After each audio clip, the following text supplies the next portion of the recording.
Cabbage lickers. What? What's Good evening, and you're very welcome along to the Sopherone Saga right here on the Emerald Collective. My name is Dave Gibson, and I'm the creator and dungeon master for all things Sopherone. This is episode 71 of the Sopherone Saga, and do you know who else is 71? It's Pierce Brosnan. So I'll be giving a free point of inspiration to the first person to order a vodka martini shaken, not stirred, at an inn or tavern. Or anything that could be considered an inn or tavern. And I'm sure we have vodka in this world. If you'd like to substitute the spirit vodka for dwarven spirit or something like that, it's a shaken, not stirred, that is the most important, and that's what will get you your inspiration point. Now, with that frivolity out of the way, you can find our first foray into the world of podcasting, wherever you usually get your podcasts. No Silver Linings is a Call of Cthulhu podcast. I think I'm tearing a little bit. I'm going to turn that down. No Silver Linings is a Call of Cthulhu podcast from the brain of our genius keeper, Mark Corrigan of Shunnet Games, and features 15 episodes of bone-chilling horror set in Silvermines, County Tipperary in 1919. No offense to the residents of Silvermines. You can also catch the Violet Madness returning to the Emerald Collective in podcast form. Episode 0 recaps the story so far and sets the scene for the adventurer's quest to rid the land of Castonia of the magical disease known only as the Violet Madness. Episode 6 is available on all platforms now, with episode 7 having just dropped over on Patreon. Did you know we have a Patreon? Well, now you do. Head on over to our Patreon. It's at patreon.com/the Emerald Collection. Depending on the tier you choose, every month you'll receive original battle maps, magical items and monsters to use in your games, and even bonus maps with variant versions. Somebody remind me during the week to upload some of the one-shot maps, please. You'll also get access to the latest podcast episodes 2 weeks before they drop on regular platforms. We offer discounted rates on selected items on Drive-Thru-RPG, Friends of EC rates with our resident cartographer, it's a map, who's right there behind me, and artist Liz Shangavi, who was formerly Zorp's art and is a trombonist in My Son the Hurricane, which also features our other GM Craig. We'll even give you a shout out on our Twitch stream to say thank you for supporting us, and tonight's shout out goes to our previous Technomancer and soon to be player in an EC stream, Christian Vanden Hever. Thank you very much. If you don't have the coin to spare to sign up for the higher tiers, you can still hit that $1 tier and show your support. But wait, we have a free tier you can sign up for. You'll receive some free gifts for doing so, and some of our GMs have even been known to drop some of the maps they use in one-shots if they remember. So head on over to our Patreon and check it all out. When he's not streaming with the Emerald Collective, you'll find our very own Rhino, who's up there, over there, left, right, I'm not sure, over on twitch.tv/deranged Rhino for all kinds of mischief as he plays various games from first-person shooters to platformers.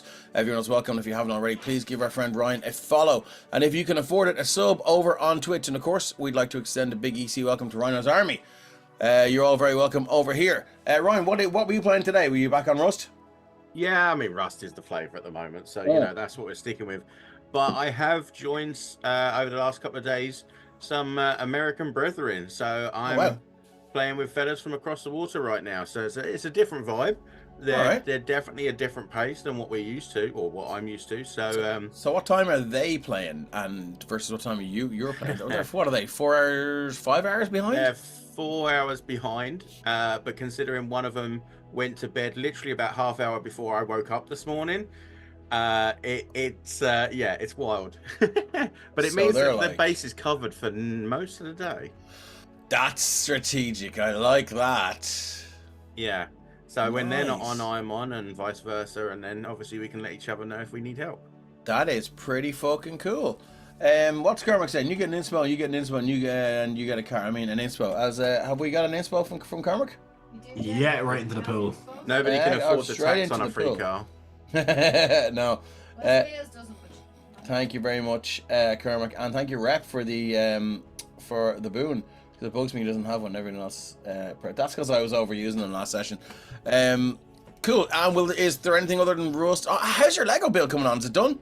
No, it's still a work in progress. Okay. I've been pretty busy the last couple of weeks, so I haven't really managed to get too much done to it. But let us know if there's a significant update, and we'll get you to hold it up so we can see it on stream. Oh, you definitely will. Yeah. Awesome. Okay, cool. Let's have a quick look ahead at what's coming up over the next 7 days on the Emerald Collective. On Tuesday with GM Carrick, who is bottom left as you look at the screen. He's playing Ren.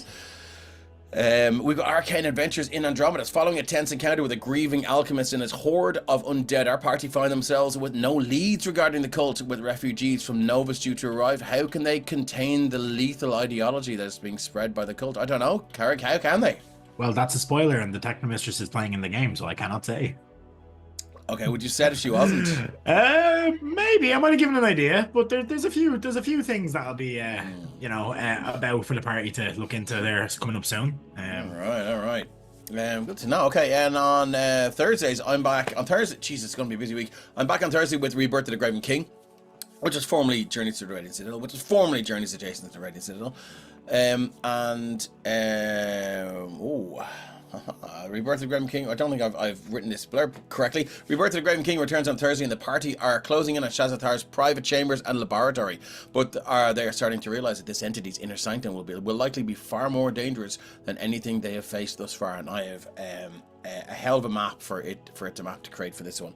There's going to be a lot of environmental challenges and the like, so it's going to be good fun. I'm pretty sure it will be an advantage to be able to fly. I don't need rusty joints, Dave. Don't do that to me. And then the day after, I'm back on with episode 5 of a Sopherone trilogy. Yeah, we know. With the war heating up, I swear to God, it'll close out at 5. You can finally kill Shazazar. Lies. Rep, if we played more than once a month, we would be much further on in the story, but we don't.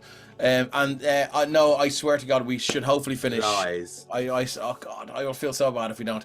Okay, with the war heating up and King Gregor's armies beaten back from the Vertex Crux, the elven forces of Coloril now hold the pass between the mountains. But the King's man Valder has hired a brave band of adventurers to uncover an artifact in the swamps. And it's huge. In the murky southwest of Sopherone, as the party battle a powerful undead guardian named Varathos the Destroyer. Deep beneath the troll-infested rotting moors, things are not going well. A change in tactics is essential if they are to survive. And don't say I didn't give you a hint. Tune in on Friday as the battle continues. And if you've ever...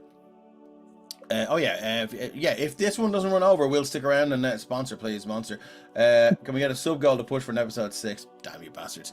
But you got to consider that when Dave says a trilogy, it's like when Luke, you have the Star Wars trilogy. It's not really a trilogy. It's like 3 trilogies of 3 trilogies. Yeah, it's like Pit My Ride. Hey, bro, we heard you like trilogies, so we put a trilogy in your trilogy, so you can trilogy with your trilogy. But like, put it this way: the average Dave one shot runs for 3 episodes. So like, realistically, a trilogy is gonna run for at least 9. Yeah, I'm gonna try and get better at that. Okay, look, if you stick around until the end of the stream, what's that? You just have to keep it under 27 hours. Yeah. If you stick around until the end of the stream, we like to kick back for 15 minutes or so and discuss what happened, and hopefully we won't run over, and we'll be able to do that tonight. We want you to feel us included in the story, so stick with us wherever it may be headed. Now let's thank Kate back there for stepping up to Technomancer for the Emerald Collective. She's doing most of the streams by her heirs to the hand. And if you'd like to show your appreciation to our digital demigoddess, then please scroll down the page and hit that Tip the Technomancer button and throw a few gold pieces. She's also doing all the amazing maps you see here.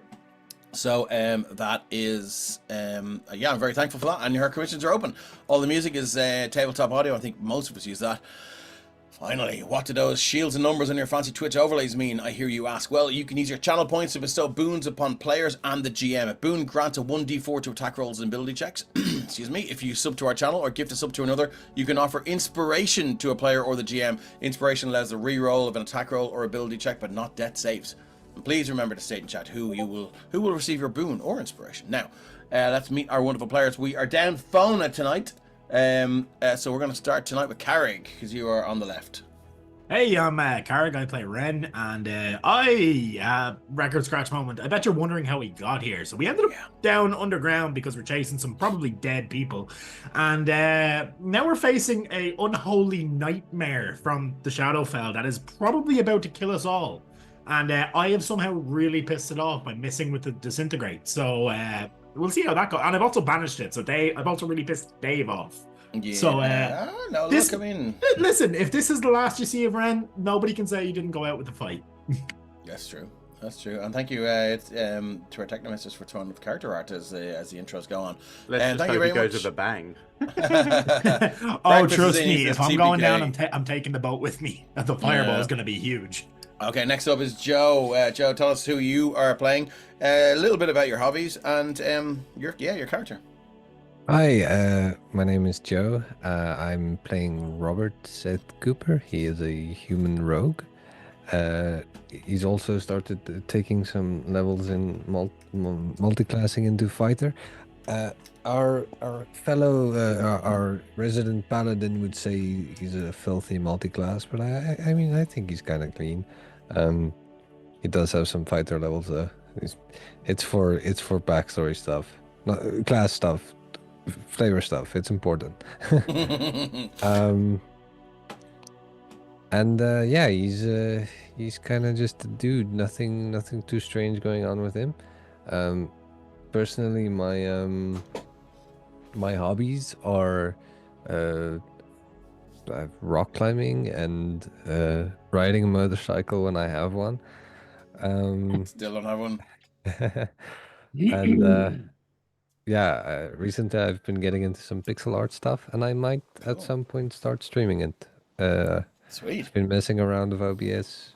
Still very iffy, but we'll see. Breakfast is looking forward to the Nightwalker's intro. It'll be just like lots of wheezing and asthma attacks, basically.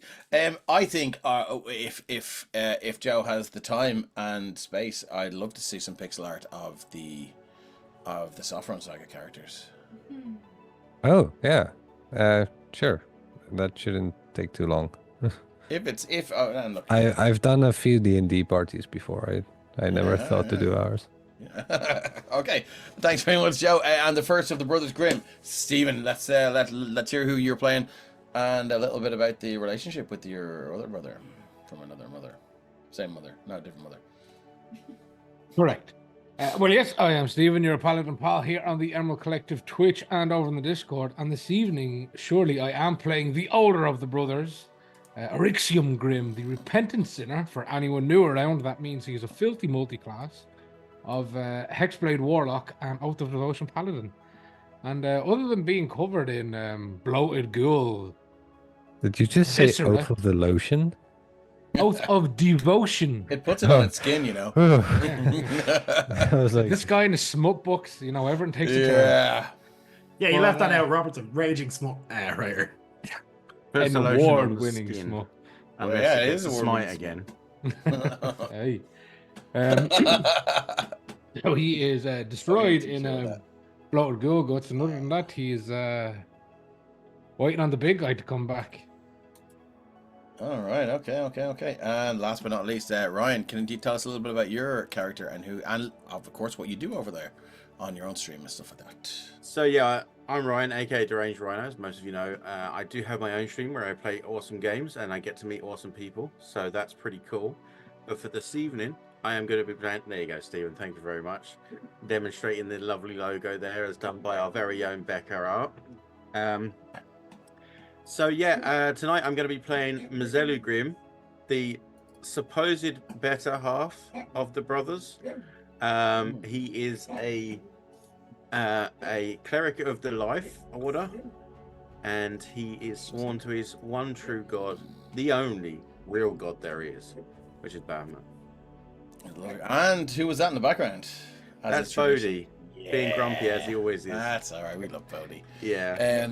All right. Thanks very much, Ryan. I think we'll do a quick recap before we dive into episode 71 of the Sopherone Saga. Arriving into the winter city of Artax from the small town of Templetown, our heroes were secure in the knowledge that they'd beaten a nefarious agent of the Crown Valor to an artifact of great power in the temple high above the town and hidden it safely in the astral plane.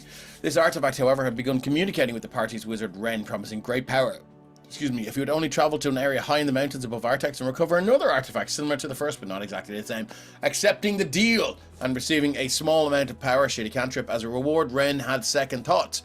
And a while later reneged on the deal, thus angering the entity. I don't think anger is a powerful enough word for what's going to happen soon. Meanwhile, Valder arrived in Artax with the necessary paperwork for the Temple of the Platinum Dragon, the same temple of the two party members of Brothers Grimm, to reapply for permission to operate in Sopherone under the King's good grace. Surely a punishment and a show of power designed to put their party in place. In an effort to keep them out of trouble, however, the temple sent them to recover a missing shipment of adamantium that was supposedly being escorted by temple guards. On their way to the mines, high in the Vertex Crux, the party spied thick plumes of smoke, black smoke, across the jagged peaks of the mountains that could only be coming from an utterly destroyed temple town, surely an act of vengeance on Valdor's behalf. After learning that the temple guard had been stunned into submissiveness and abducted by a group of mind flayers, easy for you to say, the party set off into the adamantine mines in hot pursuit, eventually finding their way into the Underdark after several days of travelling. But the Underdark is no joke, battering boulets, whatever you like, whatever you're having yourself, Grider Ropers, Drow scouting parties, and even the vengeful imp that used to take residence in the carved witch's house of horrors. The party stumbled upon a body of a fallen paladin, carrying details of the possible resting place of a holy avenger longsword. Now, with the party sail across the Obsidian Expanse, a subterranean sea that mingles with the Shadowfell that disgorges ghoul after ghoul upon their little craft. So, how many illithids does it take to change the oil in a lantern? What information does Sylvestra Fireshield have for the party? And has Mazellu's request of Lissa, the senior member of the chain, secured the last-minute rescue of Guardian Berethia from the headsman's axe? Well, there's only one way to find out. Let's play some D&D. Let's go. Motherfuckers. Let me just change our music to some Cry Havoc. As... yeah, let's just see if we can fucking find it. There we go. Boom, boom, boom, boom, boom, boom, boom, boom. Okay, here we go. Gunk. Okay, top of the round. Let's set the scene. Adrift on the waters of the Obsidian Expanse. A huge black sea in the Underdark, deep, miles below the surface of Sopherone. This water mingles with the Shadowfell itself and seems to be disgorging undead abomination after undead abomination. Principally so, a Nightwalker, which Carrig, who's playing our wizard Ren, is visibly struggling to keep banished. You can see some sweat running down his forehead there as he tries to maintain this creature's exile. I'm going to move back onto the token layer. As you can see, these bloated ghouls, these fat, sweaty, just blubbering and angry and hungry creatures are just... music is good. Thank you very much. Dutch Crit One, Donna, welcome in. Appreciate your recent follow and good to see you. You can see now this huge bloated ghoul. He's flopping around the deck, and you can see and smell more just these long taloned fingers crunching into the side of the vessel now. Not deep enough to sort of make it spring a leak, but these long... the first thing you see, these long, whipping, twisting red tongues with these barbs in the end of them, just almost like a snake sniffing over the edge of the boat. But we'll see what they get up to later on. Now in the initiative order, it's Robert. What are we doing, Robert? Robert is getting reacquainted with what's going on because I wasn't here the last session. Okay. Yeah. But I'll say this big purple thing right here is... yeah, that's a bloated ghoul. One-eyed purple people eater thing. Although he has two eyes. So you would know as well at this point that if you stab them, they seem to like spew noxious gases and shit. Yeah, they have these massive giant pustules that when hit by stabbing or slashing weapons, they have a tendency to explode and shower undead, acidic, and diseased yellow liquid in a certain radius. That's okay. Okay, cool. Well, I'm glad you're okay with it. Yeah, I'm fine with it. You're not in the radius. Sounds like someone else's problem. Oh, do they have a reach or? It has a radius, yeah. No, am I like within its striking range? Oh, I'll tell you now. If they have a reach, you would have seen that before. Let me open up the character sheet. There's a reach of 5 feet on the bite. Okay. I do believe the claw has a reach of 5 feet as well, so you're okay. Okay, so I just want to move a bit, like put some distance between me and whatever the hell that is.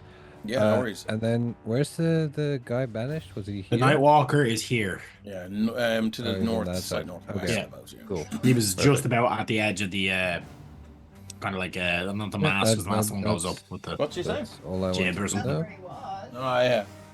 He can't move when he's banished. He can't. Do we have a round counter, or am I still doing? He's on the third round. He's on the third round. That's okay. Do it next round. Sorry, Robert. What are we doing? Considering these guys don't like piercing or slashing damage, I'll try something a little different just as a test. Hit them with the ghostly dagger. The ghostly daggers. Oh, that's force damage. 26 is gonna hit. It's a psychic damage, actually. Psychic damage. Apologies. Okay, against which one? Yeah. Okay, because obviously I'm looking at my GM there, and you can't see the ones that are outside. So you're looking at an AC of 14, which is a hit, and it's there's a con save involved in this now. No. That's only if I choose to use the feature, but it's on the weapon. Okay. However, considering I do have an ally within range, do I probably get my sneak attack? You right? do get your sneak attack, yes.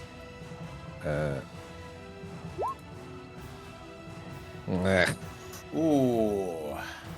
Bad sneak. Anyway, so Okay, it's so it's a total of maths.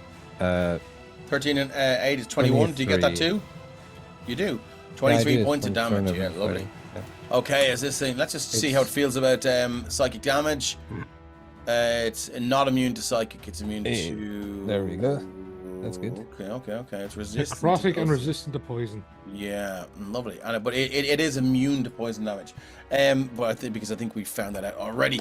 Yeah, as you pull out these ghostly daggers of returning Robert, what does it look like as they sail across the deck?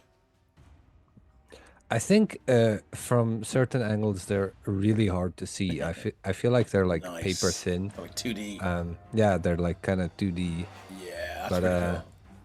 yeah, and it like hits him in the head and then sinks in, like sits and then sucks into the head. Nice. Yeah, and you can that's see when the two, this long sort of barbed tongue just begin to just shoots out straight, almost like as if it's received an electric shock.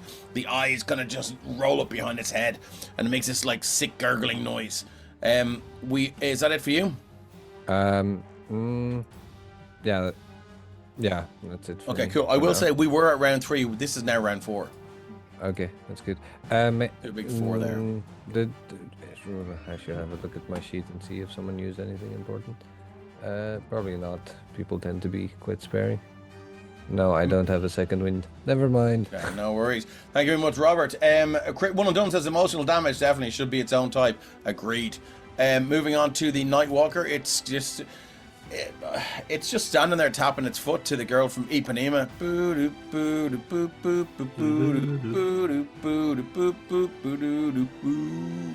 Moving on to Mazellu. First of all, I always roll my dice just before we start. My special Emerald Collective dice that we got. Oh, lovely. Yeah. First one was a 17, my lucky number. So Sorry, what are we rolling dice for? again. I just always roll it just to see how my luck's going to be. Oh, for the cool. game. Sorry. Yeah, cool. So number 17, my lucky number. I rolled it again, nat 20.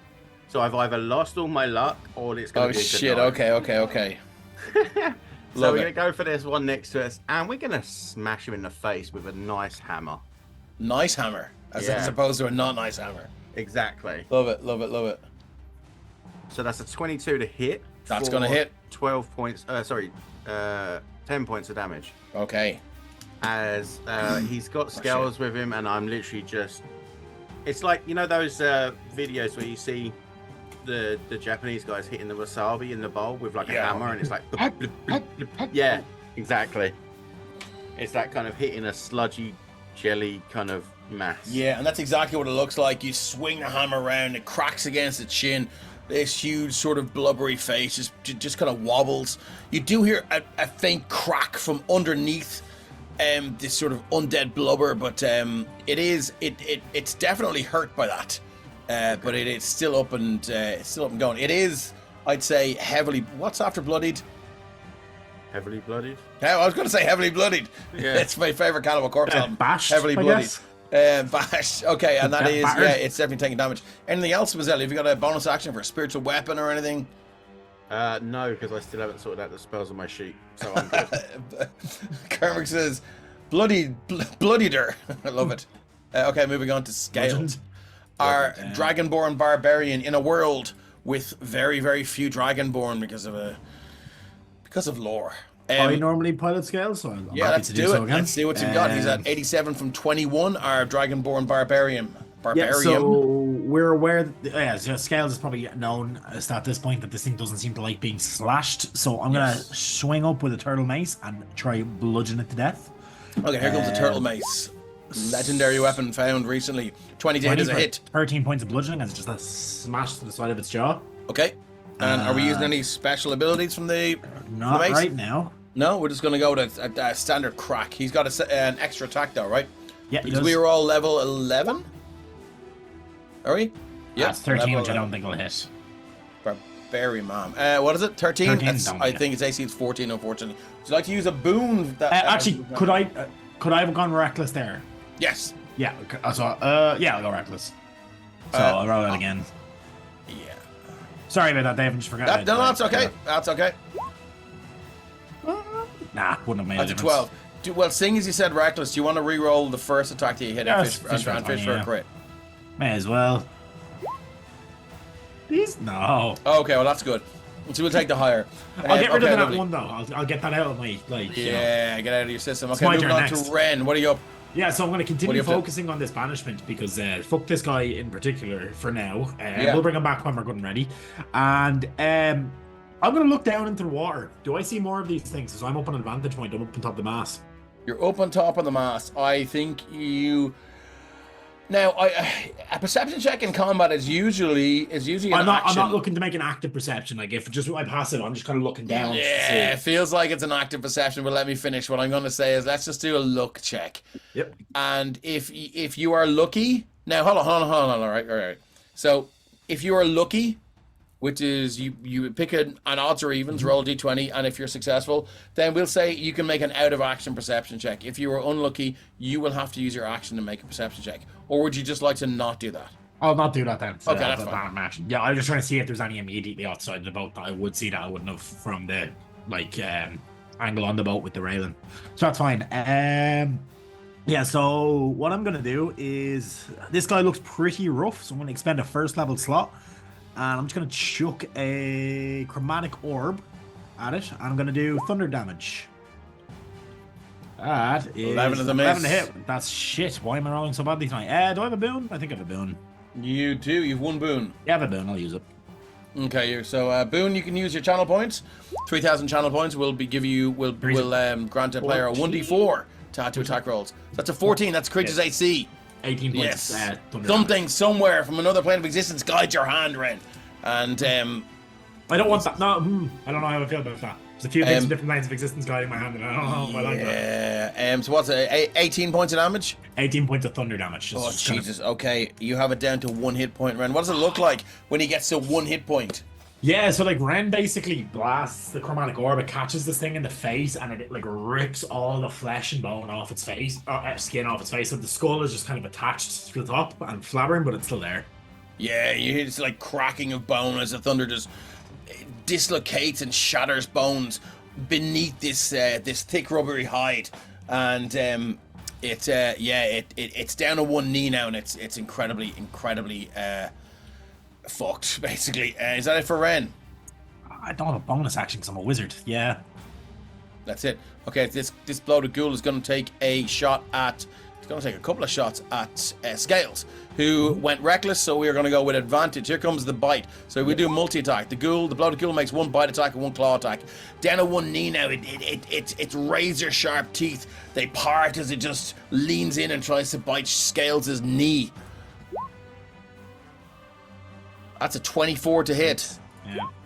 Okay, Scales going to take 15 points of piercing damage. So And I need a DC 14 con save or contract Darkle Fever. Not again.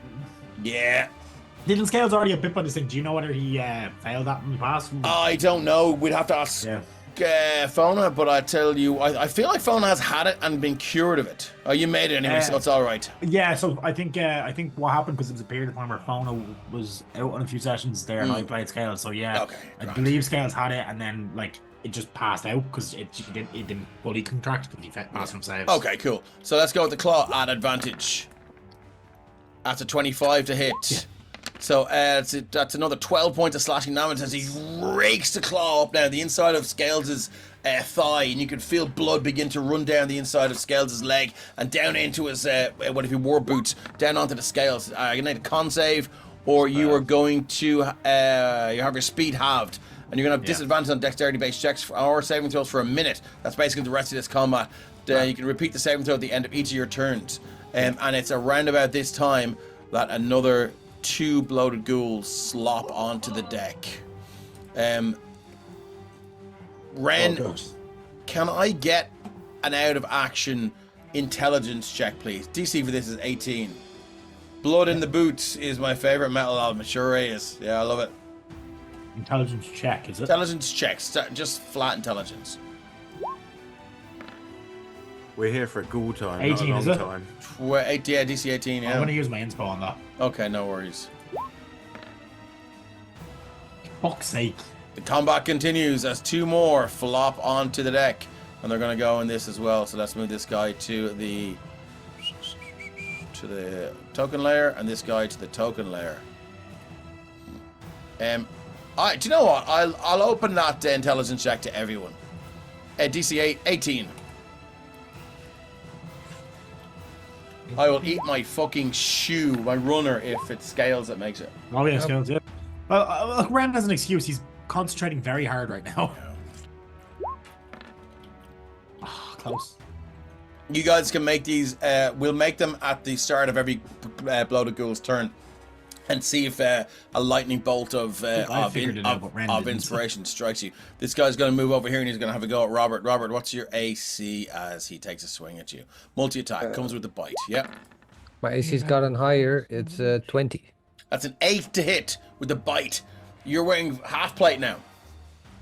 Yes, something Don't like fall in that water, big man. Do not fall in that water. something We like have that. water walk, I believe. Oh, lovely. Okay, cool. And as it reaches out now, you can see your reflexes are too slow, which is, it doesn't happen that often, Robert, but thankfully you close your eyes for a split second and you hear this clank of teeth on metal and you go, oh, yeah, fucking wearing armor. Fucking great. As it takes a second swipe now, the exposed flesh on your face with a claw, that is not protected by a helm. That's a 12 to hit. I have a shield hook. Okay, ping! Yeah, I'm starting to understand why people use these. Yeah, as you let fly with the shield, and the claw rakes across it now. These long, wicked black talons, they screech off the shield like nails down a chalkboard, and you're kind of cover your ears a little bit. This one is going to make its move. It's going to go 5, 10, 15, 20, 25. It's going to get to here. That's all it can do. We're up to Darak. Darak, our cleric, dwarven cleric, the Raven Queen. Okay, so the one on scales is going to get a nasty shock. Where's the guy? While Ryan is checking that out, can I ask an accountancy question? Yes. Are all 3 remaining ghouls acting on initiative 11? Yes. Perfect, thank you. So No, they're acting on initiative 6. Right, cool. Oh shit! Sorry. Yeah. So I will move them. I'll get rid of. Initiative 6 is dead. Yes. Thank you very much. Yes, they are. So they're going to be on initiative 11. Yes. Right. Can we Good. color code them for accountancy purposes? Could I color code them? Yeah, So the green ones were on dots. 6, right? I believe so. Okay. So let's go. Let's go. This is blue for 11, right? There should only be 11. Are there any more in there? I think it's 11 is more... alive, and then there's the 2 that just popped up. Okay, so the 2 that just popped up will go on 11, and I do believe the one that's alive will go on 11. This will be about to be dead. Is that right? Sure. Can we live with that? No, it's. I mean, can we? Because they're all acting on the same initiative, I need a way to decipher them for health accountancy reasons. All right. Okay. So you I need want? to be Will able I to just give them different differentiate them. colors each? If possible, please. Yeah. Yes. No problem. Okay. Cool. So let's go pink. You better publish a fucking a whole fucking book. Let me just give him a red. Can we see red? Why can't we see it in here? Because Ren's over. Yeah, where we the should be able to popped up. move them to. Let's just give him yellow, and we'll give this guy blue. Okay, is that all right? Thank you. Dave, I assume Shane has just given you a boon, which is like... Boon for the king. Ned is definitely getting murdered now. Thank you very much. I'm just gonna Alt Shift Alt Tab around there, so he's not on top of it. Just that's okay. Thank you very much. Okay, cool. So Ren. No, sorry, Derek. Yep. I need a deck save from the one on scales, please. Dexterity saving throw. Okay, cool. First, let's do that, and then I want to hear why. He's got a +0 on this, and I'm feeling like it's a 17. Oh shit. Okay. So yeah, he takes nothing. What was the spell? A sacred flame. So Derek fires out the ravens, and for some reason they splutter in and out as if they don't like it down here for a reason. Yeah. Okay. Is he gonna do anything else? Has he got a spiritual weapon or? No, I don't think I will. That's spiritual. Okay. Cool. Moving on then from Derek to Erixium. Erixium, what have we got? What have we got? This bloated one is gone. He will go 5, 10, 15, 20, 25, 30. And he will launch 3 Eldritch Blasts. Okay. The first one at the ghoul scale is currently on top of. Ciao. So 26 + 4 is 30 to hit. So that's 2 points to that one. So that's Erixium there on the one that's fighting scales. 2 is enough to kill it. What does it look like as the 2 points of force damage bring it to -1 hit points? What does this look like? I think he just flicks the hammer, and from it comes a bit of a radiant ball that just hits it square in the face, knocking it over. Nice. And then he will. Jeez, lads, we're 466 followers. Thanks to everyone for the follows. We really appreciate you. He will then send 2 more to the pink ghoul. Okay. Give Robert a bit of assistance. So that is, you can disregard the +4 on these. It's only for the Nightwalker. Okay. So 19 and 16 for a total of 19 points of force damage. 19 points of force damage. Okay, yeah, as your Eldritch Blasts screech across the deck there now, lighting up the area. You can see with this sort of pale ghostly light, this silvery light, they crack into this bloated ghoul and lets out a howl. And looks down at Robert, and you can see now it fully intends to take out its frustration and its anger at being hurt purely on Robert. Anything else? That's not nice. It's not nice. It's not fair either. That's it? That's it.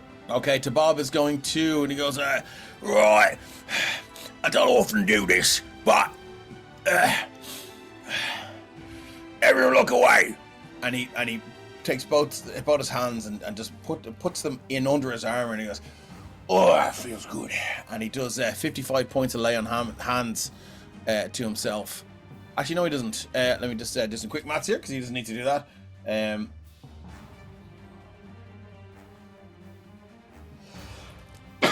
thought you did that mystery men thing where it's like, don't look at me, and he goes invisible. Yeah. 55 plus.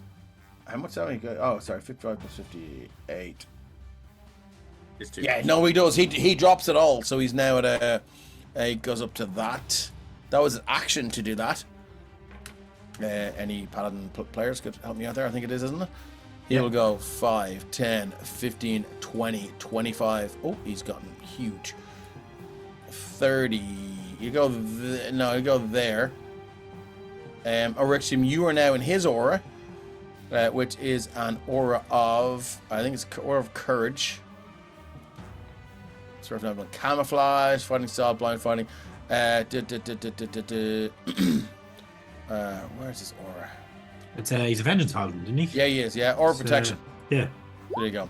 So would be immune to fear effects, I believe, when in his aura. You are, yeah. Cool. And his charisma is +5. So moving on to Bob or not to Bob, exactly. Well, we shall to Bob. That's all he's done. He's a level 2 fighter. So did he action surge last time? No, he's gonna action surge. He's gonna go fucking full on here, and he's going, the blade of blue Tosh demands your extermination, and he's gonna go to there, and he's gonna start hammering away in this thing. So he's gonna use that was action to dash. That's all he can do. He doesn't get another movement. Actions. Yeah. Well, he wants maybe to not. do you know, actually, Wait, well, then he'll stay there. Lay on hands. Yeah, but he uses action surge then. Right, yeah. Which will get him closer to this guy here. He's going to try and he can't flank it. He'll get to there. That's all he can do. He was flying last session. He was flying. Yeah, he flew up to the thing. He was flying, so that means he could probably get to this one here. Yeah, he probably has 60 feet, doesn't he? No, he's going to use action surge and attack this one here. Here we go with 2 attacks with the longsword plus 3. Boop, boop. As much as it would suck if he would die, that longsword would be That's nice. a nat 1. Oh, Jesus, lads. Okay, can I get someone to roll a D100 as we use critical fumble tables here and critical hit tables? We're not at 48. Thank you very much. 48. He is going to... You're going to miss an attack and gaze upon the chaos of the battle, causing your confidence to falter. Disadvantage on your next attack roll. That could have been a lot worse, lads. So that will be 18, which is still a hit. So he's going to do 12 points of slashing damage. But unfortunately, slashing damage is not good. As we're going to get our bloated ghoul up here. And we're going to get... oh, no, unholy stench. Where's it gone? Unholy stench. When the bloated ghoul takes piercing or slashing damage, noxious vapors burst from its distended stomach. Each creature within 10 feet of it must succeed a DC 14 con save or take 2d6 poison damage and be poisoned until the next turn. So I think that's Erixium and Tabob. So you're going to have to take... give me DC 14 con save, please. Dave, how... Like, I know I'm on top of the mast. How tall is that, would you say? It's about 20 feet up. Yeah, cool. Oh, dear. Tabob is going to take 2d6 points of poison damage, and he is poisoned. Let's give him a little thing there. As shit. Okay, so 2d6. So slash or 2d6. 2d6. Boop. Bob is having a shit day. He is having a shit day. That's 4 points of damage. Only after healing himself. So here we go. -4. You can see it nice on one knee. He's puking his hoop up as this yellow bile just begins to just erupt from his stomach. Tabob is not happy, but that's all he can do. Up to Robert again at the top of the round. So that means our Nightwalker is up to round 5 of banishment. It's like the end of my turn it goes, but yeah, after. Okay, I'll just do it. Yeah. Okay, Robert. Robert doesn't like being this close to a blubbering blubber man, so I will bonus action disengage. Thank you, breakfast. And then I don't want to be there because if that guy pops back, He's right on top of me. He's here-ish. So I'll rotate around to there. Oh, so before you do the top of the round, we can get intelligence checks again. Okay. All of us? Yep. I'm not feeling particularly smart right now. Why is my sheet not opening?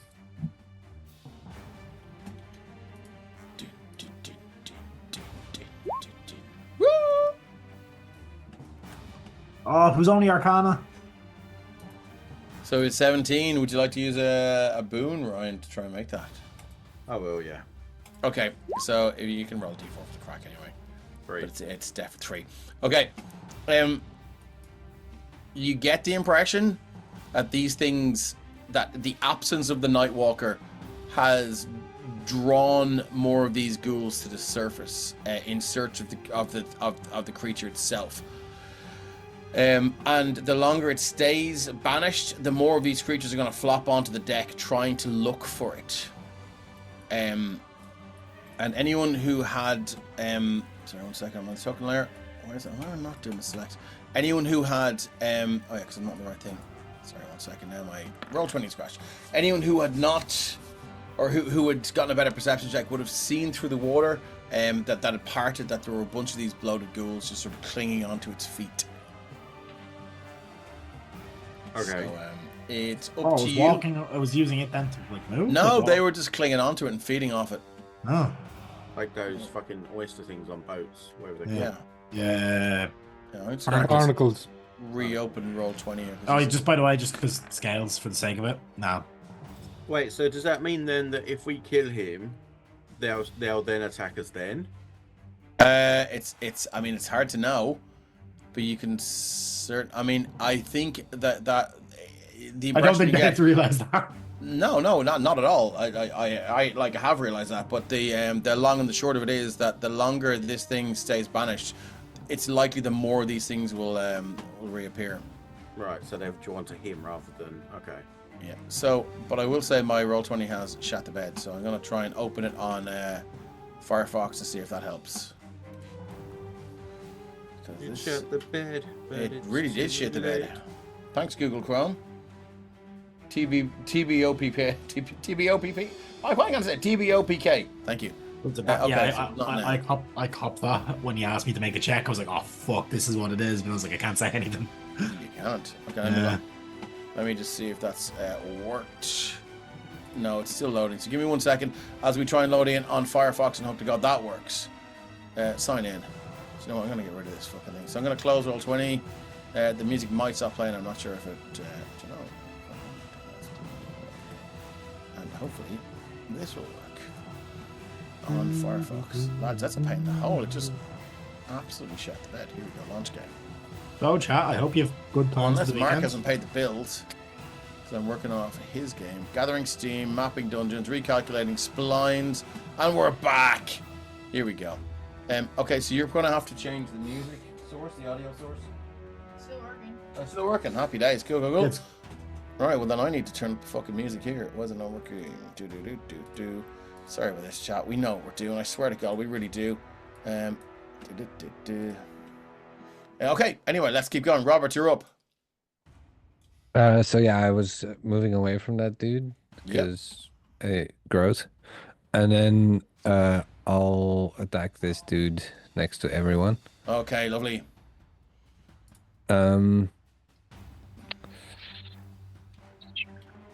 I'll stick to the ghostly daggers just because it keeps friendly fire to a minimum. Yep, no worries. Roll to hit. Sorry. Feel the choppiness of the Obsidian Expanse. These jet black waters now in the Underdark. They begin to just get a little bit heavier now as this. There's no wind of which to speak, but it does feel like the waters themselves are getting a little bit more inclement. I just actually want to see something. Produce 2 spectral throwing daggers. Okay, so there's actually 2 of them. It's not just one. Good to know.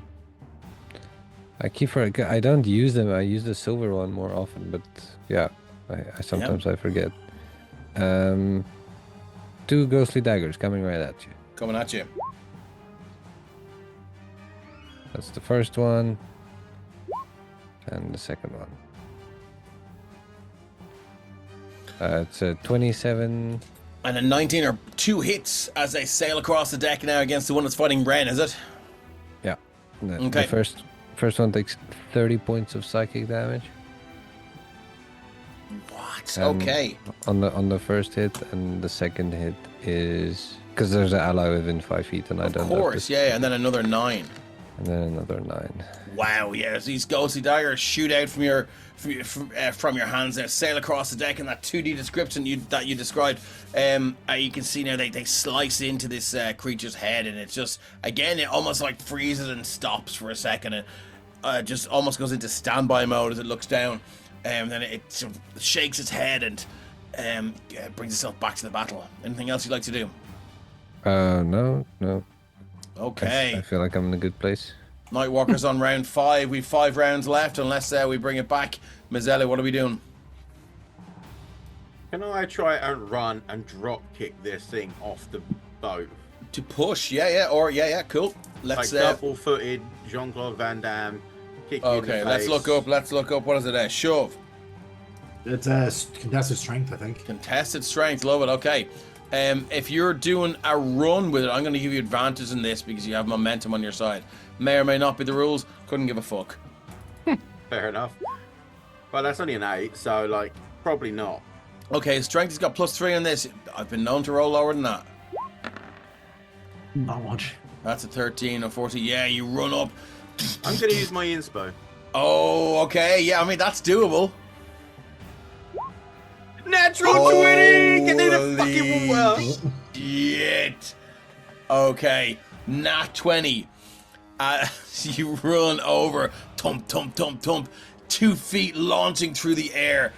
The full weight of your armor, your chainmail armor, propelling you along. And you can see this thing now. It's about to turn on Ren. And I'm 20 feet in the air. Okay. Sorry, well, it's about to turn on to Bob. I grab Arixium's arm as I jump in the air so that I don't go flying off with it. He basically is my anchor point to keep me there. Awesome. And then you just drag Arixium off with now. These 2 solid metal booted feet crack it now, and you feel your feet almost go into the creature's body, and then you hit something solid inside as it just hurtles end over end down into the Obsidian Expanse. It will be back, but not just right yet. And as I land, I just shout, Ren, end the spell. It's them that's keeping it here. Okay, lovely. And we're going to go from... I'm assuming I can't drop... I know it's a free action to end concentration, but I assume that still has to be on my turn. Okay, cool. Like sail away. I feel like we missed Scales. Did we miss Scales? Scales should be next, I think. Okay, I need to reorder the turn order, sorry, because this is, it's been a while. So, Robert, Nightwalker, Mizzelu, Scales. Perfect. Yep. Mizzelu, that was awesome.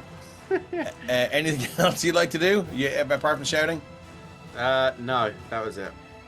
Okay, awesome. So, Ren might have got the message there. Mizzelu, that's you. Scales, what are we doing? Sorry, I opened around the sheet by accident. Give me 1 sec here. Scales is going to start wailing on this thing with the thing. The hammer, yoke, turtle mace. So first swing is going to do ideally something. That's 21 to hit for 8 bludgeoning. 21 to hit for 8 bludgeoning against... I think. This one here. This one here, sir, of course, 20, 8 bludgeoning, Yep. Swing around and again, the jaw just cracks out of place, but it reaches up and puts it back in. It's a 20 to hit for another 6. And can I get a DC 15 strength save as I'm going to try and knock it off the boat? With the push effect of the turtle mace. What does it do? How far does it push it? 10 once feet? per turn when you hit a creature with a magic weapon. Okay. Yeah. Strength saving throw. Scale Tom is that and was like, oh, that's a good idea. And with a really heavy hit. 14. 15. Yeah. What have you got? It's 15 DC 15. I'll have to add a boon to that because of all the boons that I've got. So I will roll a D4, and that will make a save. Rather you use a boon on these than on the Nightwalker. So. Yeah, well, I'll take it. So he's still up. He's pushed back against the edge of the boat, though. Anything else for Scales? Scales is going to move 5, 10 to here. Okay, moving on to Ren. Ren, what are you doing? Yeah, Ren, hearing that, he's like, he kind of looks down and then he looks into the water and then he's like, has that epiphany moment himself. He's like, oh, okay, that makes sense. And he's going to reach up into the space that he kind of like cast the banish into, and he just rips into the weave and pulls it, and then it's like a string bag opening that black hole just opens again on the water, and this thing just Nightwalker's gonna ping back out of it. And as it slams back up, his other hand just coats itself in flames as he thrusts it forward and shoots a fireball straight at it as it reappears. Nice. Okay, so you're gonna lash a fireball at it. Let's just open this character's, this creature's. I have a feeling it's not gonna do too much, but you know, I don't know that. Is he on the fucking right layer? Is he still? Where is he? I'm moving to the light layer. Moving to the map layer. I'm gonna go 4th layer. Oh, actually, yeah, no, 4th. All right. So, what is your fire? Are you okay? Level 4 fireball. Love it. So I want to see if he has any. Okay, he doesn't. Cool. No worries. Holy shit! It should be actually a DC 18 because of the one of the War Mage. Okay, well, we're gonna work on that during the week and get that fixed for you. Yeah. DC 18 Dexterity saving throw. It's good at con saves. It's good at these as well. Here we go. I'm also centering the fireball just off the boat so that it doesn't catch the boat. That's a 19. So it's gonna take half of that. So 34, 17 points of fire damage. Okay. Like here, so it doesn't hit the boat. Yeah, I get you. Minus 17. Okay, yeah. So you draw the creature back from whatever plane of existence it was sort of sequestered to, and immediately drop this fireball. You can see now splashes of the Obsidian Expanse, so this blackened Shadowfell type water just rains across the deck now, lands, and you feel it stinging and sucking the life force from you. You're not going to take any damage from it, but it is a harsh reminder of how deadly these waters are. And the creature turns around you now, this sort of spectral and Shadowfell smoke just drifting off it. It's two dark blue, almost teal eyes, with no pupils or irises of which to speak, just turned down on you, and its gaze encompasses you completely, Red. Anything else you'd like to do? See you soon, Rep. Thanks for hanging out. Well, Ren would like to run away, but like that's not really possible when you're on a boat, is it? So yeah, he's gonna stay where he is. Okay, moving on. And he'll back up against like the bit of the mast that sticks up out at the top, just so his back is up against it and he's in somewhat cover. Okay. It's not going to help, but like, yeah, this bloody ghoul is going to move it straight into Scales, and he's going to make a bunch of attacks. So he's going to make so they're back to normal attacks because it's a new round. So here comes the bite. Zip zap skibbity bap. That is a 12 to hit. Misses. And here comes the claw. Miss. It's a 14. That just hits actually scale. Oh, no, it's 15. Sorry, 15. 15. That swings by with the claw, and his Scales dodges, sort of savvy now to the rhythm of this creature's attacks. You can see it leans in with the bite, these huge jaws distending, with Scales just tucks and rolls almost around the other side of the creature. That's all it can do. This one is going to use its movement. Would you like to roll me a D? Let me just see how many feet it can move. Speed is 20 feet. So would you like to roll me a D10 to see how many multiples of feet it sank? Just roll me a D10, and we'll stick it to. So it's 90 feet down. So it's going to be, because of your hit, it's going to be 20, 40, 60, 80. It's going to be 5 rounds to get back up. So let's get a round counter and go 5 if there's one there. Yeah. Come down from the one that's there. Yeah, I can't see it on the. It's back. It's back. The round counter is 5. So when it gets to 1, it's back up there. That's all the bloated ghouls can do. We're up to Darek. Darek, what's our dwarven cleric, the Raven Queen, doing? Yeah, he's going to move down here with his short stubby legs that he's got, and he's going to do the same on that one that's on Scales. Good old Sacred Flame. DC 17 deck save, please, sir. DC 17 deck save as a Sacred Flame just lands over this thing like a cloak of it is radiant energy. Yes. Okay, he's got +0 on this. I don't know how it could be radiant and black. 16. But... Look. 16 is a fail. Dark Saber? Looks like the Dark Saber. Yeah, I suppose. Thank you for the follow, Globo Productions. Nice to have you in. Okay, cool. So what happens it? Just because I feel like it's fair that you say it to us, do you want to use your boon? Not at all. What a waste. Okay. So yeah, the Ravens just this time seeming a little bit more corporeal than they did the last time, actually fires out and hits this creature for 17 radiant damage. This one here. The one by Scouts, yep, that's it. Yeah, okay, yeah. As they shoot through now, you can see, look down, there's chunks of it just shoot out the back, almost like firing a lead slug at a large chunk of butter. And they shoot out and land on the deck with a slop and a flop and a squelching noise. And it looks down and tries to pick one up and put it back in, but it just falls back out again and makes it kind of a low, plaintive noise. Anything else for Darek? No, he's done his move, he's done his action, that's it. Okay, Rixian, what are we doing? Yeah, well, now that the Nightwalker is back, Rixium will turn his attention to it. He cannot fly like Taboob, so he will just throw some Eldritch Blasts at it. So first off, are you within 30 feet of the Nightwalker? Yes. Yes, you are. So I need a DC 21 con save. You're going to take 4d6 necrotic damage and grant the Nightwalker advantage in all of your attack rolls. Okay. Such a nasty side effect. These things are no joke. So that is 20. Okay, so you're going to take 4d6 necrotic damage. Have I got a boon? 4d. Well, have you got a I boon? have a boon. You do. You have boon, yeah. I will use that boon. Oh, no. It's DC 21. Yeah, and I get +5 from Tabog. Oh, you do. So you made it. Love it. You see, NPC paladins are a fucking godsend. Quite literally. All paladins are. Yeah. Says you're a paladin pal. Okay, cool. So you're not going to take that at all. Undead creatures are immune to this aura. Okay, so sorry. Let's go back to your turn. What are you doing? There, let's throw some Hexblade Curse at it. Or Hexblade Curse. Fucking not Hexblade Curse. Goddamn Eldritch Blast. Jesus. Okay, it's AC 14. It's quite low. No. The first. Okay, let's give people a look at what we're facing here. There's this creature made of pure spectral and negative energy. These black strings tying these long, gangly bones together. That's a 19. I saw this fella sitting at the steps at Stephen's screen for. Yeah, 20 plus 4, is it? Or 19 plus 4? Doesn't matter, they both hit. Yep, 19, I believe. For 5. Let's go for the second one. It's only a 10. That will be. Oh, there's a +4 count.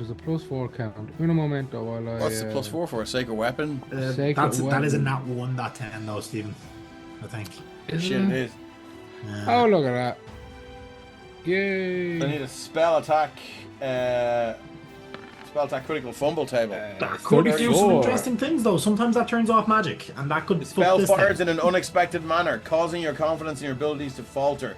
You have disadvantage on any spell attacks, and enemies have advantage against your spell saving throws until the end of your next turn. Sweet. So people, please remind me of this. So your last one will be at disadvantage. You need 14 to hit.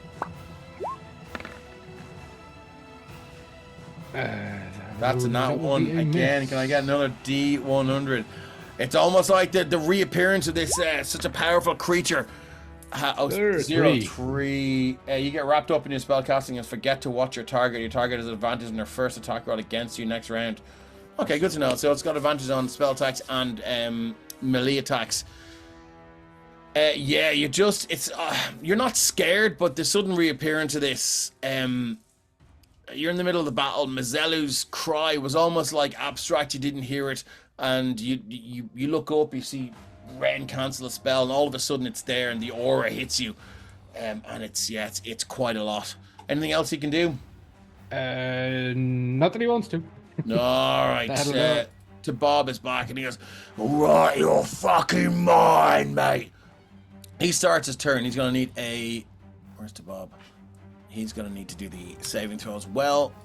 There we go. The blade of Blaratarsh. Constitution saving throw DC 21, I believe. He's gonna get a 21. He meets it, beats it 5, 10, actually a 15, and he's going to 6. balance on the edge of this. He's leaning right across now. He's actually on it. So I'm gonna need to get. I think. How would we rule he's this? Flying. Guys? He is flying. Of course he is. So he's right into. I forgot he's flying.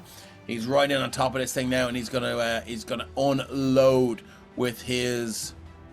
Get rid of that. He's gonna unload with his longsword +3 100. I do believe he is. What level is he? He is level 13. So he's going to go 2 attacks with the longsword. That is a 16 and a 29. They will both hit. So the 16 hits, and he will go 8 points of... That can't be right. It is right. 8 points of slashing damage, but he's going to unload a smite. Would he have improved Divine Smite at level 13? No. He should do. Sure. Divine Yeah, he should be doing, Why is it not- another roll of divine, radiant damage. Why is not that not included? When you hit a creature, only unit extra 1. Yeah, okay, cool. Slash or please remind me of this because it didn't work in roll 20. Here's another 8, so that is 7 and 8 is 15 points of damage. He's going to unleash a smite. Let me just get rid of this spell slot. Click. Okay. So how you who is a paladin, how many if it's a level 1 smite and it's undead? How many 3d8. 3d8, thank you. Slash or 3d8. Get it? I will do another 14 points of damage to this creature, minus 14. Second attack was a 29. That was not a critical hit. Let's do another bit of damage, a plus a 1d8, 12 slashing / or 1d8. That's 18 points of damage. He's not going to do a smite on it this time. He needs to keep that spell slot for something else. That's all he can do. Does this thing have any reactions? Let's find out. Life Eater. Annihilating Aura, multi-attack, enervating focus, Finger of Doom. Okay, cool. That's it. To Bob is done. Back to the top of the round. We have Robert. What are you doing? I'm counting down now. Yep. How is this thing looking? At the Robert, moment, you Bev? are... It's not looking great. Okay, You're muted if you were talking, Robert. so there's a chance. Sorry. So you're saying there's a chance. Do I need to make the Constitution saving throw for its aura? That's fine out if you are... let me just do a little line from the very edge of it. I believe he is if he's in line with me. Where are you? You're within that. Okie dokie. DC 21 Constitution saving throw, or you're going to take 4d6 points Yes. of DC necrotic damage. 21. Yep. On saving throw. Do You I can do have it. I a believe in you.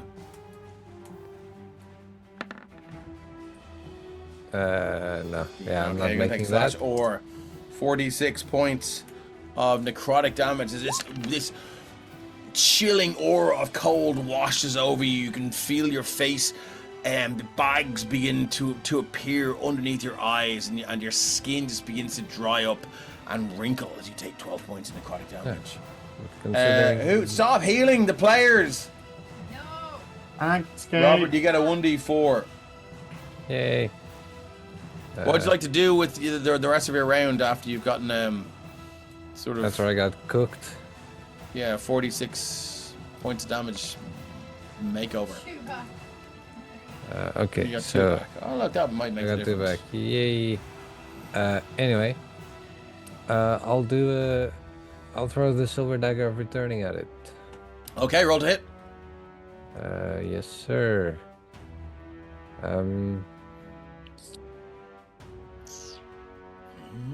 Do I want to take aim? I don't think I do.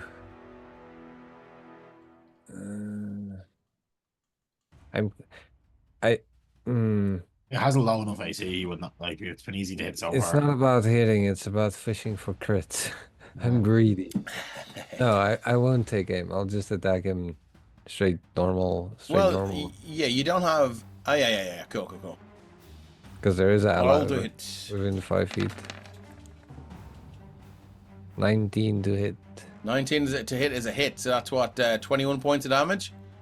Yes, it's a magical piercing damage. if Magical that piercing matters. damage as you hit it for 21 points of damage. A silver dagger returning, sailing end over end across this boat, bobbing sort of lonely in the Obsidian Expanse. You can see the boat begin to lift from side to side. It hits the creature now, and for a split second, it sparks out of existence, and then it's back. You've definitely hurt it. And then I want to measure and then I move my sheet. Ugh. Is there anything else you'd like to do? I just want to get out of its yucky aura. It's gross, man. I don't Okay, like yeah, it. it is gross and it feels horrible.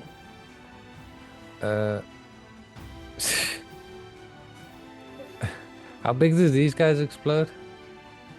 How big It do they? can Oh, be. the ghouls. Yeah.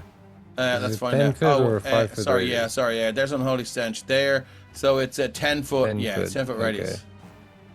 Yeah, I'll No, sorry. It's everyone within 10 feet of it. stand over here.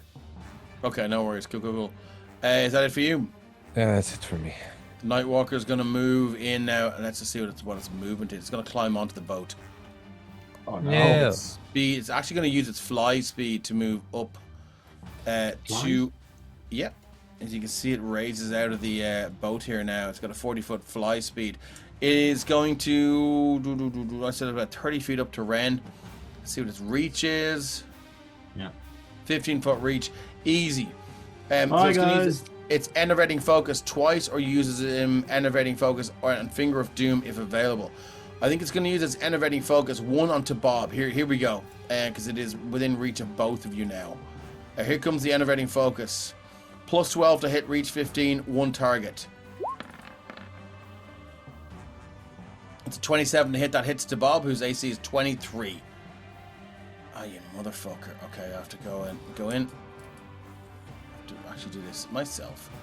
Shock, horror. I'm appalled. And everything focus. So we're going to go... multi-attack. Enervating focus. Okay, 5d8 plus 6 points of necrotic damage. Slash or 5d8 plus 6. So Tabob is going to take 28 points of damage, and he's going to need to succeed in a DC 21 Constitution saving throw. 1 second now, I'll copy and paste this in. So my target must succeed in a DC 21 Constitution saving throw. Its hit point maximum is reduced by an amount equal to the necrotic damage taken. This reduction lasts until the end of a long rest. So he's going to take 28 points of damage. Minus 28. You can see now that the Nightwalker reaches out and its huge spectral hand just catches to Bob around the neck and twists and squeezes. You can see his eyes sinking into the back of his skull, and he lets out this cry of what would be fear if he weren't immune to fear. But he is badly hurt, so his max hit points are going to go down by 28. Give me 1 second now, and we'll change this. 21. Do you know what? Let's 121 minus 28. I think we'll write this on the map so we don't fuck it up. Minus 28 is minus 28. 93. Check it, though. 93. Yeah. His max hit points are 93 now. But did he make his check? He failed his check. Sorry, he didn't make it. Yeah, sorry, good call. So many things to keep track of when you are a DM. Here comes the con save. DC 21. No. That's an 8. Okay, cool. And now he's going to do the same thing to Ren. Ren, what's your AC? Is I'm presuming you're going to shield. Oh yeah, it's about to be. Yeah. No, it's not 11. 11's not right. I have mage armor on. Sorry, Dave. 1 sec here. Just looking at You're the okay. sheet, Take your so time. on the actual sheet. My armor class is 17 at the moment with mage armor, so plus 5 is 21. 21. Here comes the enervating focus. That is a nat 1, my man. But you know what? I have an inspiration in the pool, so I think I'm going to use it. I would be stupid when it's at this low hit points to not. What did I say? What did I say? I would be stupid. Not to. We're going to go enervating focus again. 17. Oh, this is. Wow. Okay, so my inspo is gone. You're still alive.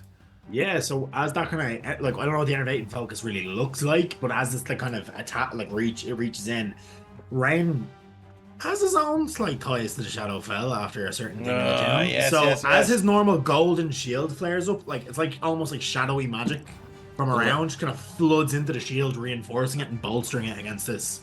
So it's a mix of black and gold, just glittering, like blocking it on his hand, and he just kind of looks up at the thing and he's like, "I'm not done yet." Yeah, its eyes bore into you now. Okay.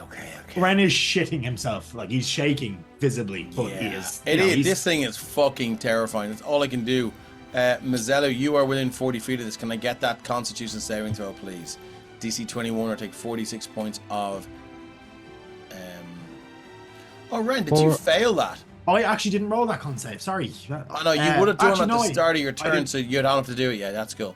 Yeah. So I didn't start my turn and it's over. You didn't, yeah, that's good, because it would have given me advantage against that. That's a 19. Unfortunately, that is a fail. Would you like to drop? What was the difference? It's 21 to 2. You don't have a boon. Somebody give that man a boon! He's got 24. Any of Ryan's viewers? Yeah. Please. Oh, of course. Sorry, because of all of the fucking auras. Yeah, I always forget the paladin auras. Cool. So that is a success. Just the presence of your brother and his holy aura bolsters your courage, and you do not take that damage. What are we doing, Mazzello?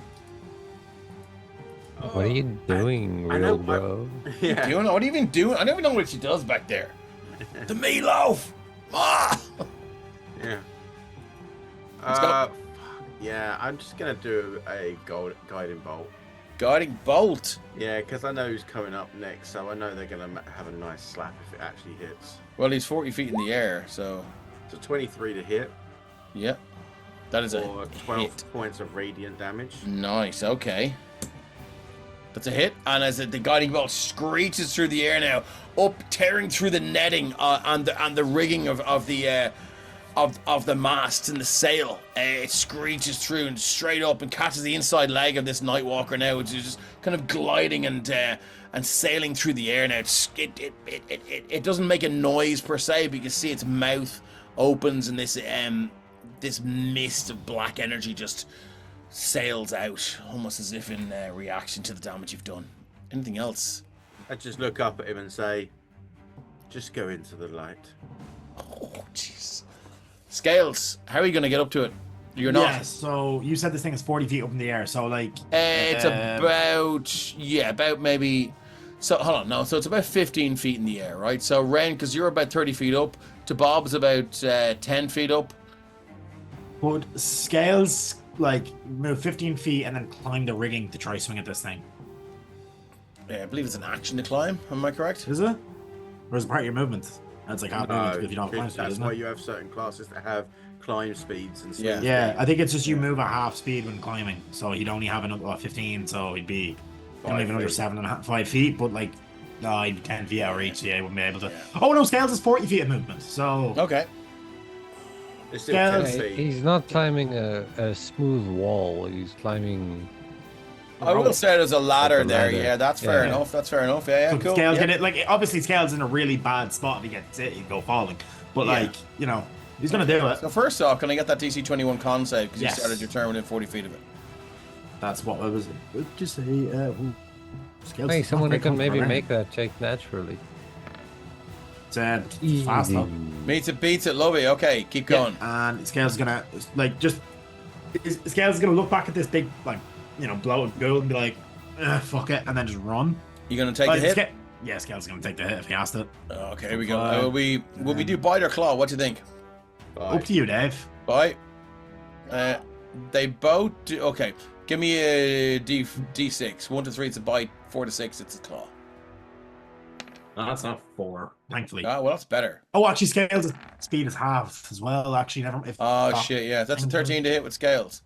That would miss, but Scales' speed is actually half from that dexterity thing because That's true. Save Yeah. until the end of next turn, so he wouldn't be able to get up there. So he'll get. Okay, so what are we doing then? Are you just gonna? He'll get to there, and then he'll action dash to try climb up. Okay, that will That's his get turn. you where you need to be. Yeah, but he can't swing, so that's his turn. Okay, cool. Ren, I need that con saving throw, Yep. please. DC 21 as the aura of this thing just seeps out now, going down your throat, I up have your a nose. +5 from Rixium, I believe. It's 22. So you are you? How high are you? You're Oh, 30 he's feet 20 up. Yeah, 20 feet. So now, actually, I wouldn't. Oh, officer, it's high. Yeah, fair. Yeah, no, I'll take the fail. Yeah. You're gonna take a fail. So you're gonna take 46 points of necrotic damage / or 4d6. You're gonna take 16 points of necrotic damage as the vapors and the aura that this thing exudes now begins to just run down your throat and up your nose and into your ears. Almost sounds like you're underwater now as the cries of battle and the clamor of this combat make you feel incredibly disorientated. But obviously you're not waiting until I finish my description to say, go ahead, what are we doing? I'm responding with immolation. So Okay, cool. as Ren kind of recoils back from the aura, he's just gonna hold out his his fucked up arm is his left arm, so he'll do it with it. That's what gets held out. And in the back of his hand, as like kind of back from when he fought that massive was it the thing with the weird eyes, can't remember its name, that was like confusing me, and he put me in the minecart and beat the shit out of me. It was awful. Basically when he fought that thing, he cast a spell for the first time at a like proper casting with a good like level of damage. So when he did that, the transmutation circle for fire had burnt itself into Ren's skin as he overcharged that ability. And again, just that blazing fucking red symbol of the transmutational thing for fire pops up. And I'm gonna try, basically, in how Ren's magic works, the air around this thing briefly changes to a much more flammable substance, and he clicks his fingers, and he's going to try and burn this thing away. It saves, but it's going to take 15 points of fire damage. So hopefully. Ren takes 15 points of fire damage. Yeah. As your immolation just erupts there, you can see the air now begin to change. So it is fire damage. It is, yeah. And you can see now the rigging begin to catch fire. And it's not like a fireball, though. It's itself. not like a lingering. It's specifically on the target. Okay, so it's just so there's no area effect there. So even though it's a dexterity save, let's look at the. So what immolation is essentially target one creature. That's cool. Just want to double check. Yeah, it's a fuck you in particular fireball, and then fuck you again on the next turn. Anything else for Ren? That's its turn. That's his. Actually, bonus action. Do I have a potion? I do have another potion healing. I'm going to do that. Okay, you can roll /or 2d4 and see how well your bonus action potion of healing. Please, fuck. 6 points. 6 points of healing. Yeah, as you glug the potion down, bits of it just going over your ear and down your back and down your chest. And unfortunately, you're not using your action to take the potions. You don't get the full effect, but you do get your 2d4 plus 2. You do feel some wounds knit up now, Ren. Anything else? Yeah, his hand just starts to stitch himself. Oh, it's the burn wound that opened. No, he's gonna like paralyze with fear that he's not like stupid enough. Like Ren knows that if he tries to run away, this thing's gonna hit him in the back. So he's gonna like almost figuratively like just gonna stand there and stare up at it and be like, please die. Okay, moving on. I was hoping it would fail that immolation. We're going to go 5, 10. It's going to move to here. It's going to take a swing at Mizelu and Eryxium. So here we go. The bloated ghoul as it wobbles up now. This sort of black water just sloughing off it from the Obsidian Expanse itself. It's going to take a bite attack against... first one it sees as Mizelu. Yeah, we'll do a bite attack against Mizelu. That's a 13. He bites down on my armor, and I just turn and go, "Do you fucking mind?" The claw attack against Eryxium. It's a 20. He told you to fuck off. What do I need to hit Eryxium? 21. 21. Okay, here we go. Well, I have to might shield it for 26. Are you gonna shield it for 26? Yeah, fuck him. Dickhead. Love it. Okay, cool. So what does your shield look like when because obviously some sort of negative energy has sort of helped spur this. Its claws in its hand grow longer for a split second. Well, as its claws grow longer, as the slobber pulls off like mozzarella cheese off Mizelu, there'll just be a burst of radiant energy to cleanse his armor and burst this creature away. Okay, lovely, cool. So its attack completely misses you. This one is going to go to round 3 now. Isn't that right? Wait, what? The one that was knocked down? Descending order, yeah. It's trying to swim up. Yeah, 3 to surface. Yeah, cool. That's all it can do. So we're up to Derek. Derek, what are we doing? Derek is kind of very hateful of this massively dark creature here. He is. Despite where he's from himself, or who he supports, because she's a bitch. Mm-hmm. But anyway, I don't know. Well, yes, he's gonna do this. Why not? Because I'm controlling him, so why wouldn't I do it? He's going to touch this creature, and he's going to suck out some of that darkness into himself, as he does vampiric touch. Shit. Now, what's the range on that? I think, let me give you the details if I've read this right. So, touch the shadow wreathed hand, siphon Range life self to heal your wounds. So he's attacking this creature. Touch which is 20 to hit. Melee spell attack. Unfortunately, it's about 30 feet in the air. Oh, okay. Yeah, it's flying. Yeah. I misunderstood that. That's all right. Apologies. It's okay. Well, in that case, fuck it, we'd just go for a Sacred Flame. Or not, Guiding Bolt, because that's what he would do. Guiding Bolt. And that's only 11 to hit, unfortunately. 11 to hit is a miss. It needs a 14. Does he Dark of any boons or anything? I don't think he does. No, he's not on the. He's not on the there. We don't know. No. No, he didn't. No. Yeah. Okay, anything else for Derek? No. Okay, moving on to Eryxium. Eryxium, we're close here. What have we got? So you're going to start... sorry, Derek started his turn there. Can I get a DC 21 Constitution saving throw, please? Nope. 17, you're going to take 46 necrotic damage. Slash wait. He's within Thingy's aura, so he does... He gets a +5, yeah. Gets a +5. Okay, lovely. Is he in Bob's aura? Because he's just on the he's in outside. Eryxium's. Eryxium's aura. Okay, lovely. Okay, so Eryxium, you are going to start your turn here. Can I get DC 21 saving throw, please? Hopefully. Click. Guidance. Survey says no. 12. Okay. You are going to take slash aura. Yeah, 4d6 points of damage. Oh, wow. The Technom. Are you going to use your inspo for this? No. I'd save it for the hits. You're going to take 20 points in necrotic damage, and you are now at... it has advantage on any attacks against you. Sweet. Again, you feel this sort of negative energy just wash over you like a wave in a beach. It is a beach. So it's 30 foot up in the air. It's an action to climb.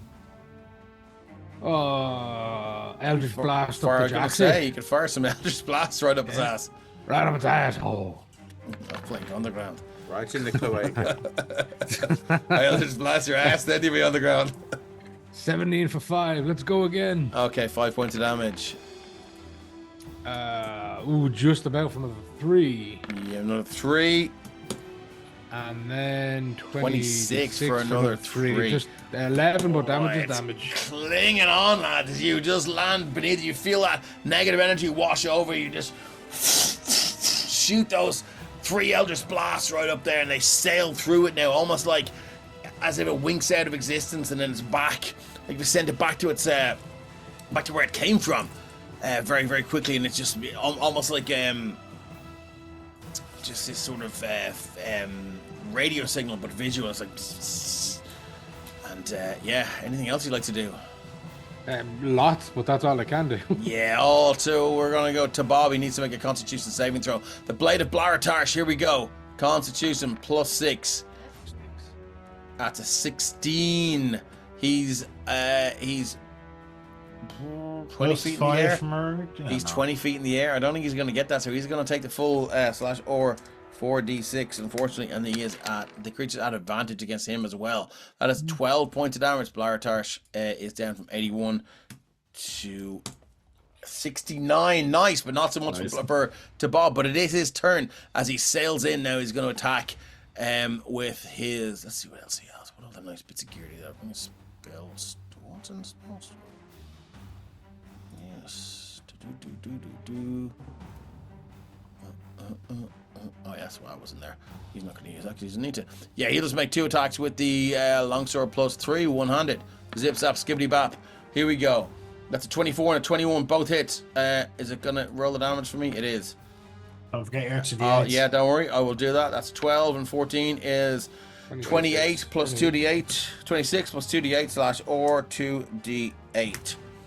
26 and 9 is 31 points of damage to Bob sailing through the air. Now, and he's like... 35. Sorry, 35. I'll bring it down to that. Okay, cool. So, yeah, as Bob sails through the air now, the one-handed longsword, he just swings with the shield high, the blades arcing over this creature. He swings down. Blaratarsh demand. That's an order action. What was it? He was Blaratarsh demands your fucking annihilation, you fucking fuck. And it swings down, slash. You can see now the creature. It drops from its fly and lands on the deck. These black necrotic veins seeping out and almost worming their way into the wood of the deck now, as it you can see now there's a black scar on the wood of the deck as he just lands there. First noise you've heard out of him now. He is now 20 foot below. He is not looking good. That's all Bob can do. In fact, no, it's not, because he's going to use his movement to follow him down. He's now on the deck. Everyone gets the benefit of Bob's or of protection. We're up to Robert. Robert. Robert will take a step closer to this last guy. Is this dude still alive?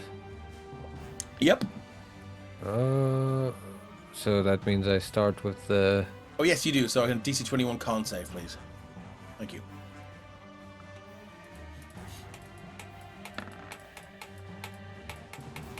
What do I get? 3. Okay. I'm going to take 46 points of necrotic damage. Slash Okay. or 4d6. Some high rolls there. You're going to take 21 points of necrotic damage. Oh! Robert, That's close. 21 points of damage. You're down to 7 hit points from 59. Robert, you begin to choke and cough up these sort of white fleshy blobs. You're not sure what organ they might have come from, or maybe it's if it's from bits of your stomach lining, but they land on the deck with a wobble and a quiver and a splat. This is not good. Okay. What would you like to do with the rest of your round? Noted. I will say you currently have more hit points than it does. Okay. Good to know. Is it prone? It is, yes, it is prone. Oh, why did it have to be prone? It's not it. Oh. You're a fighter now. Get in there. Yeah, I'll run up to it and I'll like almost in a desperate gambit, like kind of jump onto it and sink Prison my silver shank. dagger. Yeah, sink my silver dagger of returning into it and hope for the Okay. best. Do I get Totally. advantage because he's prone? You do. Yay! You're such a shanker. You just pull the pen out of his pocket and clicks it and just goes. Prison Shank is my favorite biohazard zone. 21 to hit. 21 to hit for what? 20 points of damage? Yeah. What does it look like when this creature blinks out of existence? And as do the bloated ghouls. The rest of them now cease to exist. They just begin to slough off their own bones. This stinking and reeking liquid and these puddles of flesh now sloughing and sliding all over the deck. The whole back of this boat is now difficult terrain until you get someone to clean it up. But I think this is a good time to hear the description of how this creature dies. So usually when Robert throws the silver dagger of returning, it either does one of two things. It actually comes back or it disappears. In this case, he like kind of like stabs it into the guy and rolls over him and like holds his hand at the back of his like head, and then it attracts to his hand through his head. Nice. And almost smothering in that necrotic aura, you do that last sort of that last finishing move, and the blade just shoots through this thing now, and it disappears in a puff of black vapor, which almost like suds and soap flowing down a whirlpool in a bath. This blackened aura just vanishes as well. You are left standing on the deck of a boat you have never named, and looking at each other as you are in a fucking bad way. But now, for now, the battle is over. Maybe we should call it the Nightcrawler's Wake. The Nightcrawler's Wake. The Nightwalker's Walker's Wake. Wake, yeah. Oh, Do Walker, we- sorry. Do we all see how fucked up Robert is? Robert is incredibly fucked up. The boat is listing from side to side. The undead bodily fluids of all these bloated ghouls are sloughing and just running across the deck as it lists from port to starboard. You can see Robert now, his hands being sort of covered in these things. His one hand is on the deck. Darek is in good shape. Scales is in good shape. Ren has looked better, but he's not too bad. Everyone, like, you made it. I walk up to Robert and just grab hold of his shoulders, and you look like you could use a pick-me-up. And as I say that, my symbol on my chest starts glowing, as it always does, and Robert heals 70 points, or to whatever his maximum okay, might nice. be, All right. as I do a heal spell. 6th level. Heal spell. Oh, nice. The new levels. Hey, that's hot. Hey. I healed back to 59. I just need 10 more hit points, and I will be happy. As that's happening, Ren just kind of like lops Thanks off so the much. mast and uses his Ring of Feather Falling to just drift to the thing, and he just lays there for a minute. That was a hardcore battle. Well done, everyone, because I think if you didn't have Tabob there, that would have been a very different fight. We had it. I've no I just- doubt. I always have faith in you, but I like to push the boundaries a little bit. Well done, everyone. Actually, good time to take our break. Okay, I'll do that We'll after. get back to that, Carrie, after the break. Thanks everyone for sticking with us. We will chat to you soon for part 2 of episode 71, Deeper into the Obsidian Expanse. Let's get deeper. See you soon.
Mud flaps.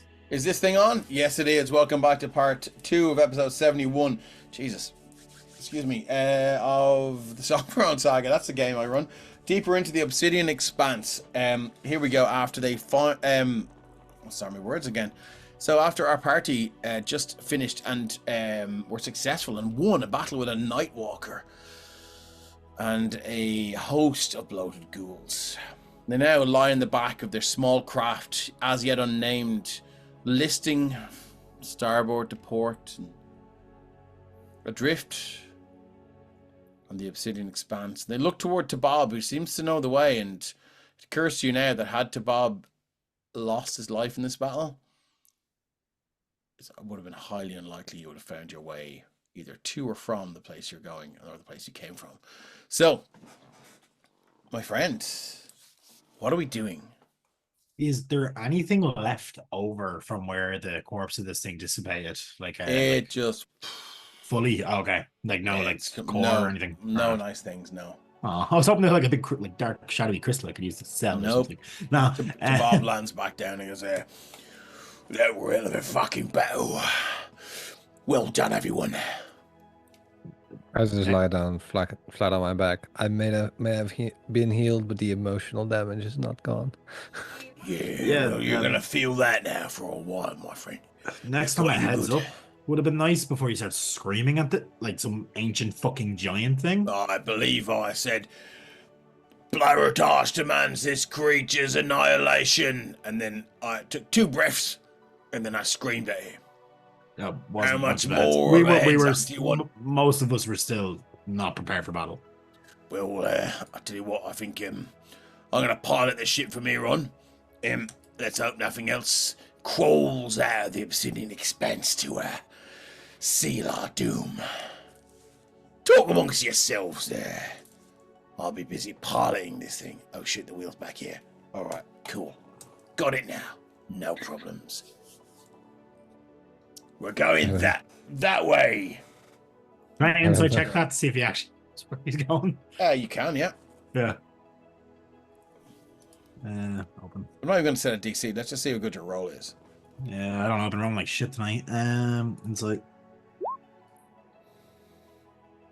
11. Continues on. He knows where he's going. It's all good. It's all good. Yeah, it's all good. What are we doing, guys? Would you like to take a short rest? Would you like to try? You can't take a long rest yet because we were literally at the start of the day when that happened. Were we? I thought it was like a while after. I was looking back at the last episode today. It was the start of the day. Damn it. I'm going to keep a watch out at the front anyway.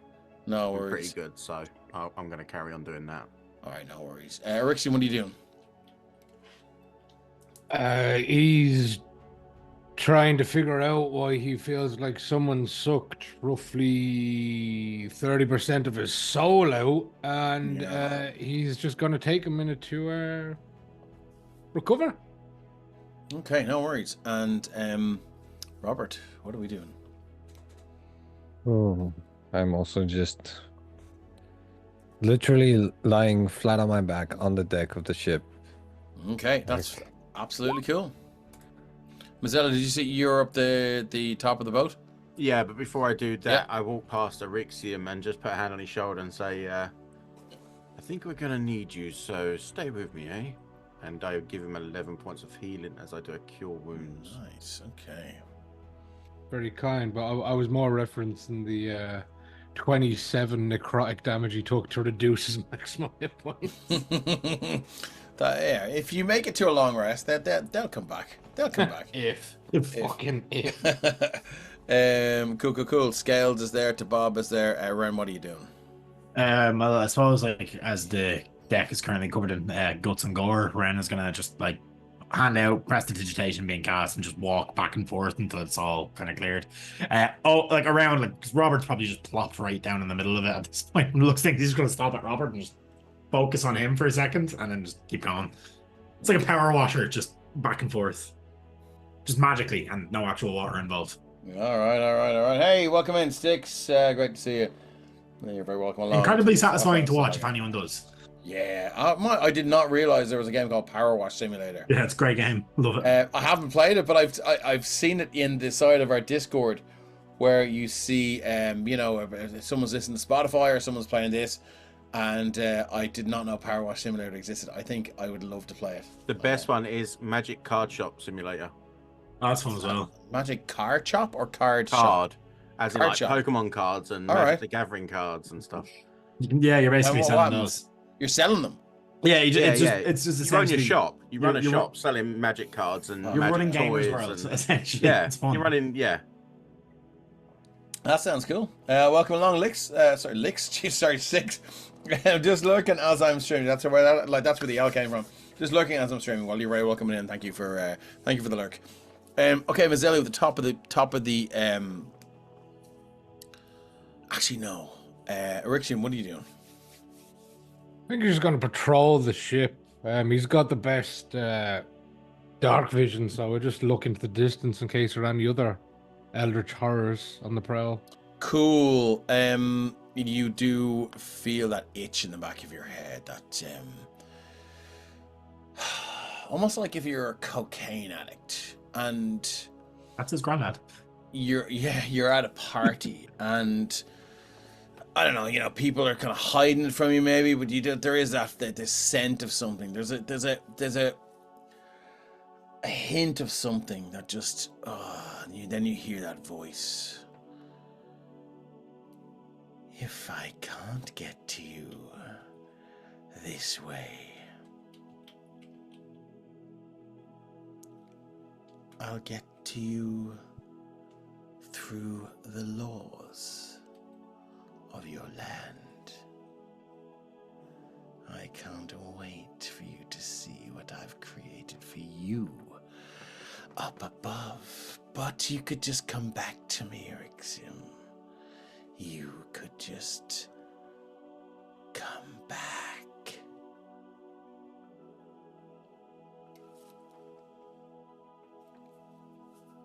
Do you reply? It's not a sending spell, it's just your ex-patron communicating with you. Oh.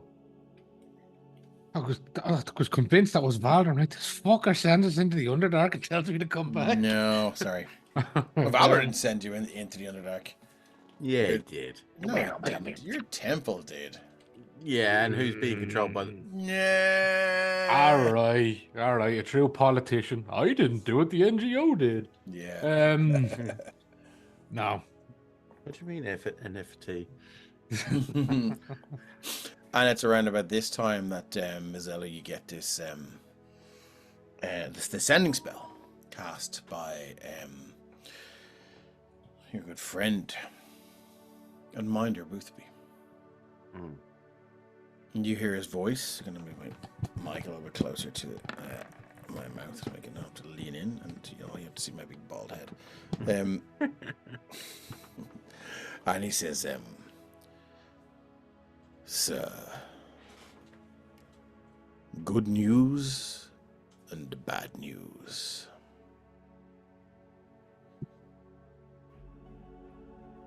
Actually, this may take 2 sending spells because bad news and bad news. No, 3. Hope he's ring ascending. Sending spell, the quadrilogy. If anyone can do it, I can do it. That's what you should call your one-shots then. Sending spells.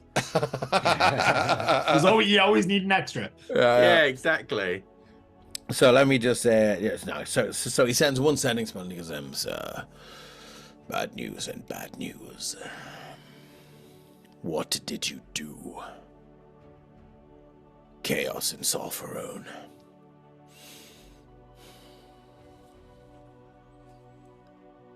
Berethia is alive but furious. You, your brother, and the Church of Bahamut are now in the debt of the chain. You may reply to this message. What's quick? I've got it handled. Tell Berethia and the church not to listen to the chain. Tell them I'll explain when I get back. second sending spell that Boothby sends to you. And he says, I feel we now have a bigger problem, sir. So I'll start that again. I feel we now have a bigger problem, sir. The cult of the dragon have approached the king and lobbied to have their religion legitimized. Construction of the Church of Tiamat has begun in Artex and in Sopherone. You may reply to this message. What the fuck? This concerns us how? As with all of her followers, they will learn where the light is. Nice. Nice. There is no answer to that.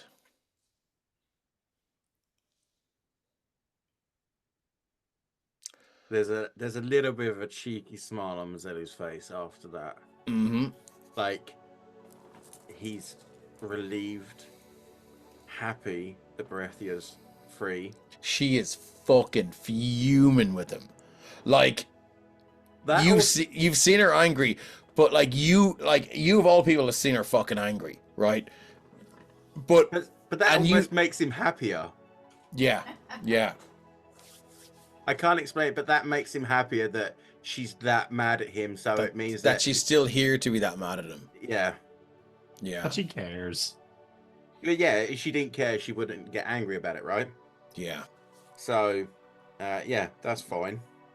And then the whole, the Tiamat thing, ain't nothing to Mazellu.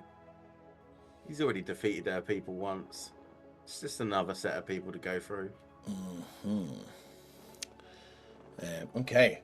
Listen, if a building's being built that you don't want, you do know a professional arsonist at this point. So just saying. I know a couple That's at this point. Yeah.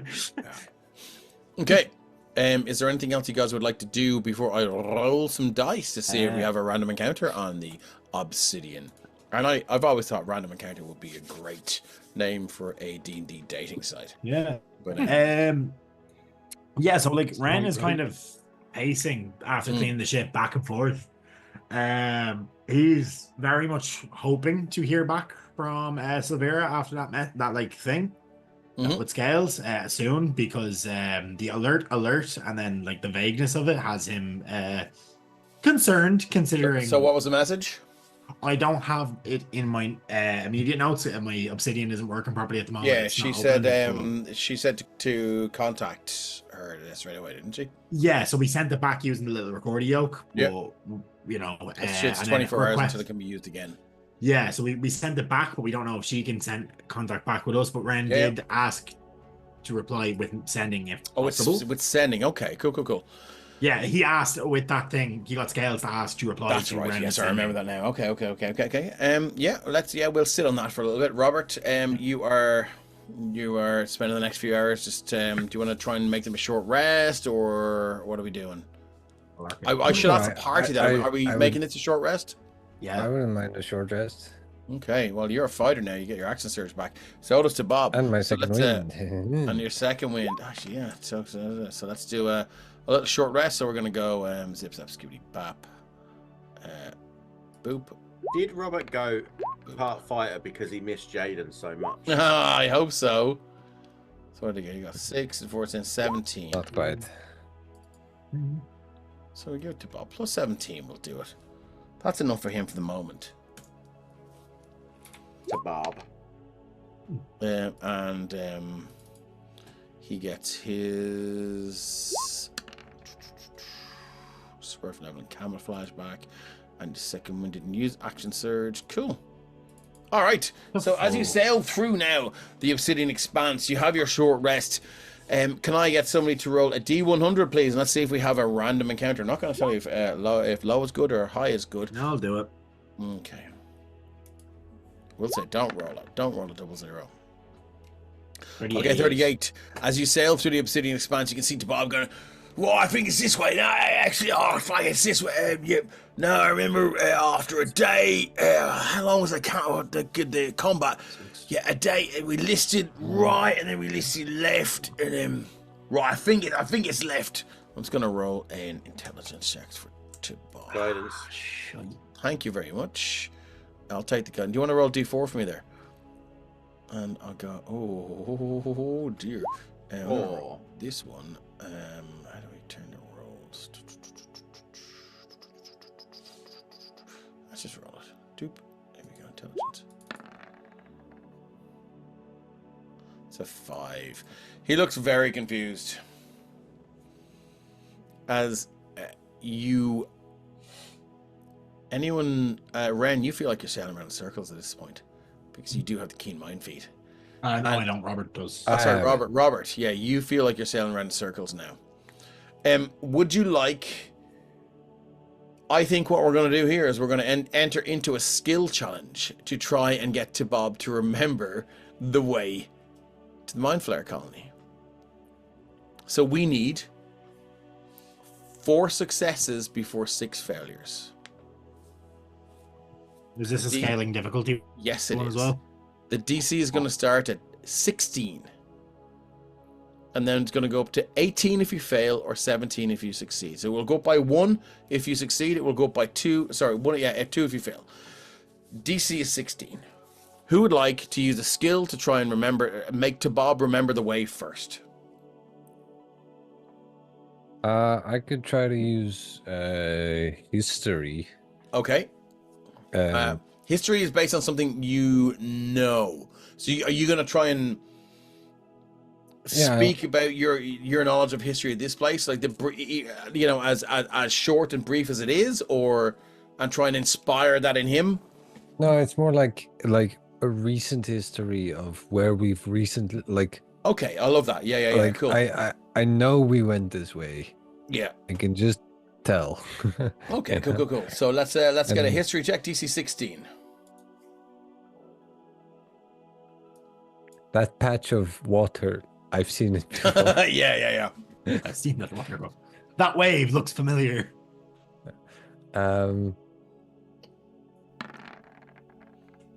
19. At the 19, that's a success. So that is 1 success before 6 failures. We need 4 successes before 6 failures. DC has now gone from 16 to 17. Who would like to use a skill to try and make Bob remember the way first? Could I use the Arcana kind of to combine with Ren's telepathic abilities and the likes to try help jog Bob's memory? Search his mind and jog his memory, of course. Yeah, obviously with his permission. Yes, DC 17. Arcana check, please. Are you giving him electrolysis? Yes. Yeah. Shocking grasp. Fuck. Do I have an inspo? Please have an inspo. I can't fuck up a skill challenge again. Yeah, inspo, because I'm not fucking up a skill challenge with a failure again. Oh, for fuck's sake. Wow. Okay. So that is 1 success and 1 failure. Can you, I'm going to start freehanding this. Ren actually just shocks him the wrong way. 1. Thank you very much. Okay, cool. So DC was 16, 17. DC is now 19 for whoever else would like to use their best skill. I'm going to look at him and just be like, I don't think you... It doesn't seem like you really know that this is the case. Let's have a better think about it, shall we? And I'm going to basically try to use my insight into the fact that he doesn't really understand what he's doing. Okay, lovely. DC 19. Please be good. 16, and I do not have a boon still. You have an inspo. Yeah, I suppose we have to, really. This isn't going to work. I know it's not, but there we go. Oh. No. Shit. Okay, this is not good. Okay, so that is 1 success before 2. So we're on to DC 21 now. Okay, who would like to get... We need 4 successes before 6 failures. Erixium will side look to T-Bob and say, tales of your splendor and the reasons you were chosen have stretched to the surface. Surely you can remember the way clearly. and he'll just try to use his deception to, fill him full of shit and give him false confidence. Okay, lovely, lovely. And T-Bob begins to rack his brain. DC 21.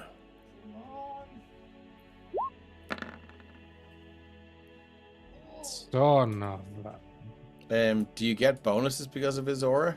Not to skills. I'll use the inspo because we are gonna fucking. If you want to use the inspo, I'll let you take the 27 if you want to take 27. Yeah. Yeah. Let's take the handout. Yeah, exactly. So we're at 2 for 2. We need 4 before 6. 21 has gone to 22 now. What are we gonna do?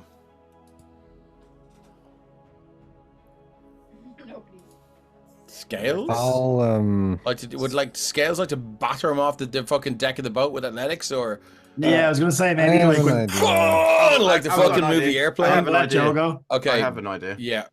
So Derek's gonna go up to him and just say like, I can't do Derek's accent, so I'm not gonna fucking try. Yeah. What the fuck? Yeah, no, it's no. Right. He's like, Right. you seem like you took a couple of hits there. Let me check if there's any brain damage. And essentially, he wants to use medicine check. Oh, we're so fucked. Okay. He's going to guide himself as well. Yeah. Oh, This is for what I fuck, should we have could have done done. this. What do we need? 21? So 17, hang on, plus the guidance, which is a D4, which is a 3, so that's 20. And fuck. Is there anything else you guys can do? I can try something. I'm Okay. going to. Oh, so that's a fail. Yeah, So we're at what's 3. the DC at this point? it's 23. 21. I know it's gone to 23 now. Just give me 1 second Okay. now. So I'm gonna. Wait, is there split any it. inspos in the box? There isn't, no? No.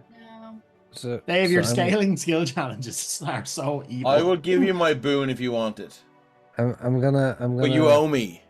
get kind of annoyed, so I'm just gonna No, okay, sit cool. and basically watch this dude like a hawk. And every time it looks like he is in his own thoughts or not properly paying attention, I'll just be like, "Hey, wake up!" But to see those moments happen, I'm gonna use perception. Okay, yeah, love it. I need a Okay. 23. God. I have a plus 11 or 10, but no. That's 4. So we're at 25 now. Can anyone beat a 25? You do with a have an skill inspo, check? though. What about Bob? Wait, I have inspiration. Bob is the one you're trying to. I know, but can you remember? Oh, thank don't you very think- much, Roper, for the sub. We really I appreciate don't you. think we can get the Oh, you force can give passes. somebody an inspo. You can give somebody an inspo. Win a skill challenge, and it's looking real bad, Roper. It's Can looking I- real bad. Can I spend the inspo? Mazzello got a lovely. Yeah, spend your info. I'll try again with the perception. No, Mazzello got it, not you. No, Oh, but yeah, he had okay. one anyway. Never mind. Oh, did you? Okay, shit. Okay, that's I good. rolled So a we're at 2. 2 successes before 5 failures now. Is that right? You're not Yeah, having- we're just staying on this fucking sea forever. That That's was 4 actually. Yeah, cool. Do you not have advantage on perception checks if you don't move or something like that? No, Oh, that's you'll for find out. attacking. You'll find out, Brett. I mean, I do, but Yeah. It's a class feature. Use it. If you have advantage on them, like fucking take it. yeah, I do, but I still didn't make. I mean, You have a I boon. made it with a 22, but You need a oh, it's 23. 23. Boon? Yeah, boon. Okay, cool. So fine. that's not 4. That's back to 3, and we're 3 for 3 now. Okay, so it's gonna go from 21. Let me get rid of that. Do you know what? Let's make that 3. So you're gonna go from 21 to 22 instead of. That's right, isn't it?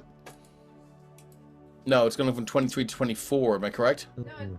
you got That's it, 24 because it was just 23. Yeah, So- 24. Okay, cool. Now we need one more success at a DC 24. Scales haven't rolled, so Scales is just gonna try to smack the Bob over the back of the head, be like, You're "Bing!" just, you're just gonna shake him like in, Athletics, in, yeah, in athletics. airplane. Okay, athletics. Oh, please. Remember, God damn you! Oh, 20. 20. Scales doesn't have anything, does he? No. Well, he Oh, would've got I have a guidance boon. by I have me. What's that? yeah, guidance. I would have at this point. Yeah, Mazzelli that's would have fair. been That's like, fair. "Fucking That's fair. slap." You can give him the guidance. it. You need a 4. I have a boon as well that I'll throw to Scales. Okay, if needed. okay. So Two, that's a 2. so you need I'll a give 2 in my that boon, big man. Please. Yes. So that was a fucking nail biter. of a We're gonna fucking kill this dude as soon as we get across. Oh yeah, Fuck we are him. getting a Rixium that +3 longsword at this guy's expense. He is a holy fucking warrior. T-Bob is not a magic 8-ball. He's No, a he's holy not. fucking idiot. He's a fucking yeah. Listen. He'll be plenty has holy when we're finished with him. T-Bob has been to this place twice, but he was hidden inside a sack in the hold.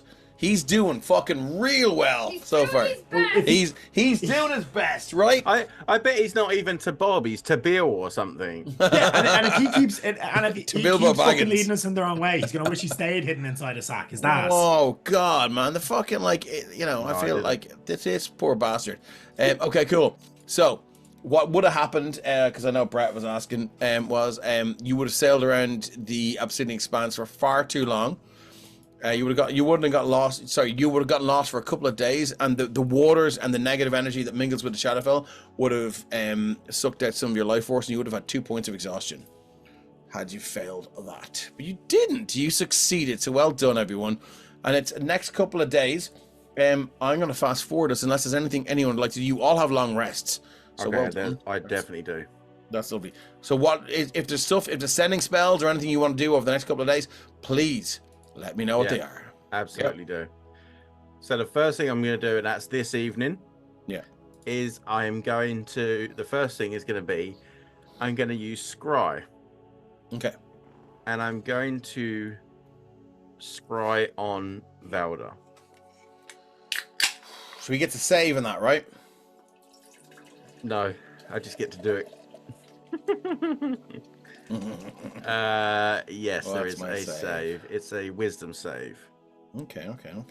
It says the target must make a wisdom saving throw, which is modified by how well you know the target and the sort of physical connection you have to it. I know Can I pretty good at this point. He's been in my head a lot. Yeah, can I get you to roll a d20, please? And tell me if it's odds or even. Oh, I always odds. I'm not asking you. It's 13. You don't get to choose in this one. It's not a luck. shit. It's not a luck point. Okay, cool. So that I know what plus I'm adding. Cool. Fuck off. So yeah. Can I? So I need a. Well, you've won then. You've got to roll a 2. Like, there's no way I can beat it. Why? You'd have to roll a 1 for me to. No, that's no. I just needed to. You'll find out later on. Okay. That's not based on the DC. So I need a d20, and I'm gonna add. Yeah, that's not my DC either. Okay. But yeah. So if you make your wisdom Wisdom saving throw, there's plus 14 on this one. 17. he beat me. What's your DC is 17 or 15? That's 16. Ah, come on. Is it really 16? Mhm. Okay. I Yeah. think he should have disadvantage because at this current moment there's an attempt being made on his life by an elf in an underground cavern. Roll a luck check. And you pick odds are good or evens are good, evens are good, evens are bad, odds are good. Odds are good. Odds are good. Odds are good for me. Whoa! Odds are good. They are good for you. So he is disadvantaged on this. Okay, here we go. Wait, who are we scrying? I missed the second. Powder. Okay, that doesn't save. Yeah.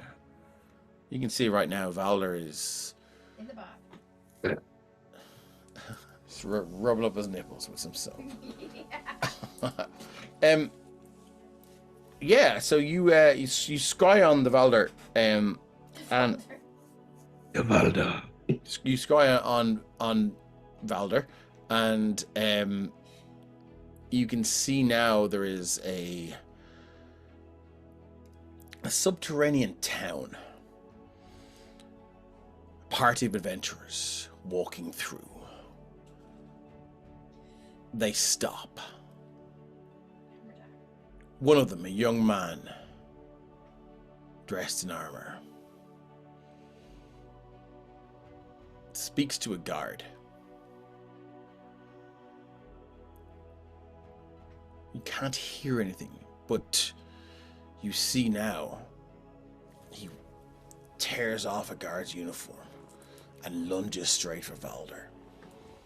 And right then and there, one of the party, that young man again, swings, cuts him down with a vicious strike. A second one, whoosh, blade opens up his neck. Blood begins to gush down. and another one goes straight through the shoulder, turns, and you can see this man who used to be a guard down on 2 knees now, screaming, silently screaming because your scry spell is not allowing sound down here, and then all of a sudden the sound kicks in, and you're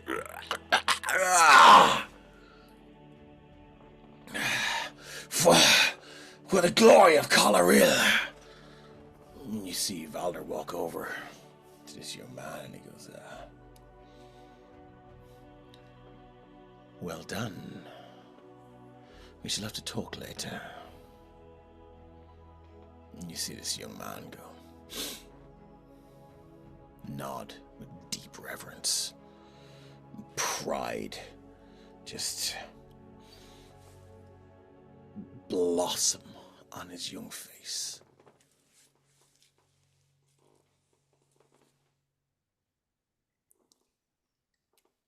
Okay.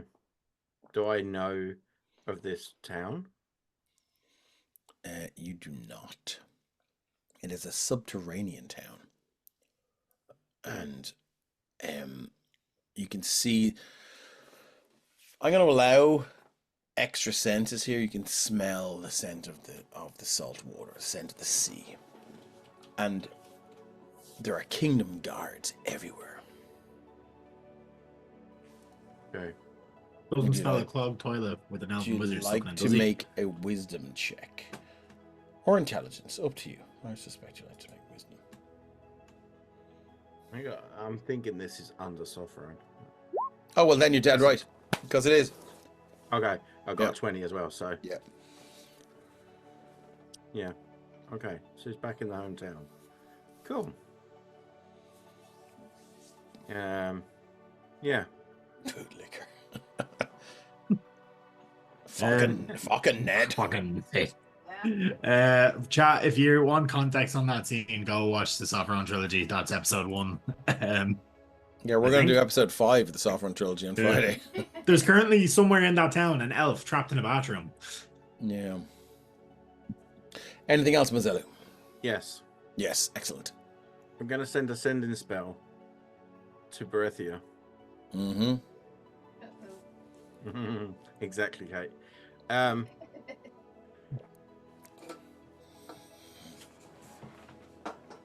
Hello. Glad to hear you're okay. You can thank me later. But seriously, I have a plan, as you always taught me to. Be nice to Boothby. He was really worried. Oh. Don't trust the church.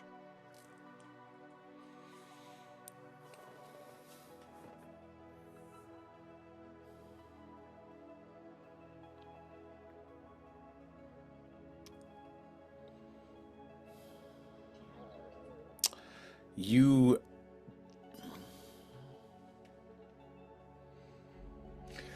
hear an out of breath, Berethia. Out of Berethia. Fuck. Sounds like she's running for her life, fighting for her life. Or vigorously engaging in activities. Vigorously engaging in reading one of your books. Yeah. No, she's like, I pass the phone over to Arixium.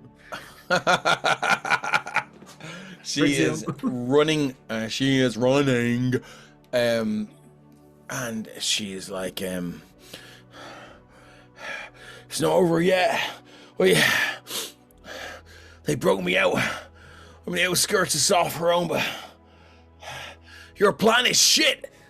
Fuck am I supposed to do now? And you get the impression that they stopped the execution as you asked them to. She's on her own now. And you feel that she... give me an insight check. Okay. Okay. Because there is a... This works for me, so I don't mind. That's only Is that a not 10. one? No, it's 2. That's a 2, unfortunately. Yeah. Yeah, she's got this.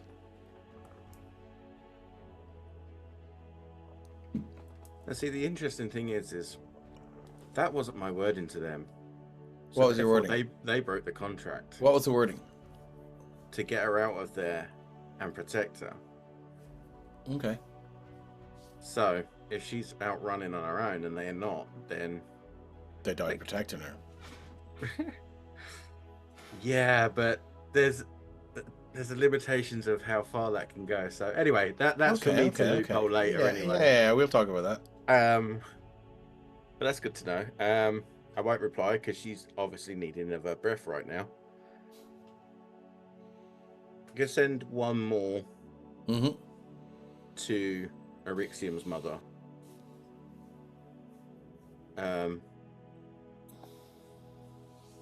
Hope the little folk are treating you well. Hope they're keeping you safe. I'm trying to keep him safe as much as I can. We're in a peril, but we're doing the right thing. And you can hear a slight sound of hammering, and because I like to include a little bit of audio or around the person, unless they don't want it. Can you hear me? Yeah, and she says,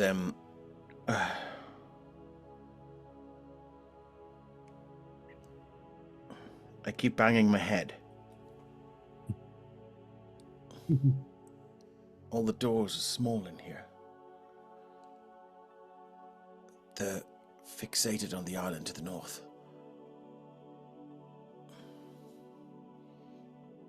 It's awoken. They say it's awoken. And they seem terrified.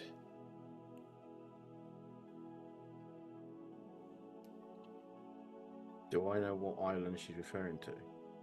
Because I'd imagine I'd have known the map fairly well. Well, Last actually, Nile? what I will do is I'll bring us over to the map of Sopherone. Zip zap skibbity bap.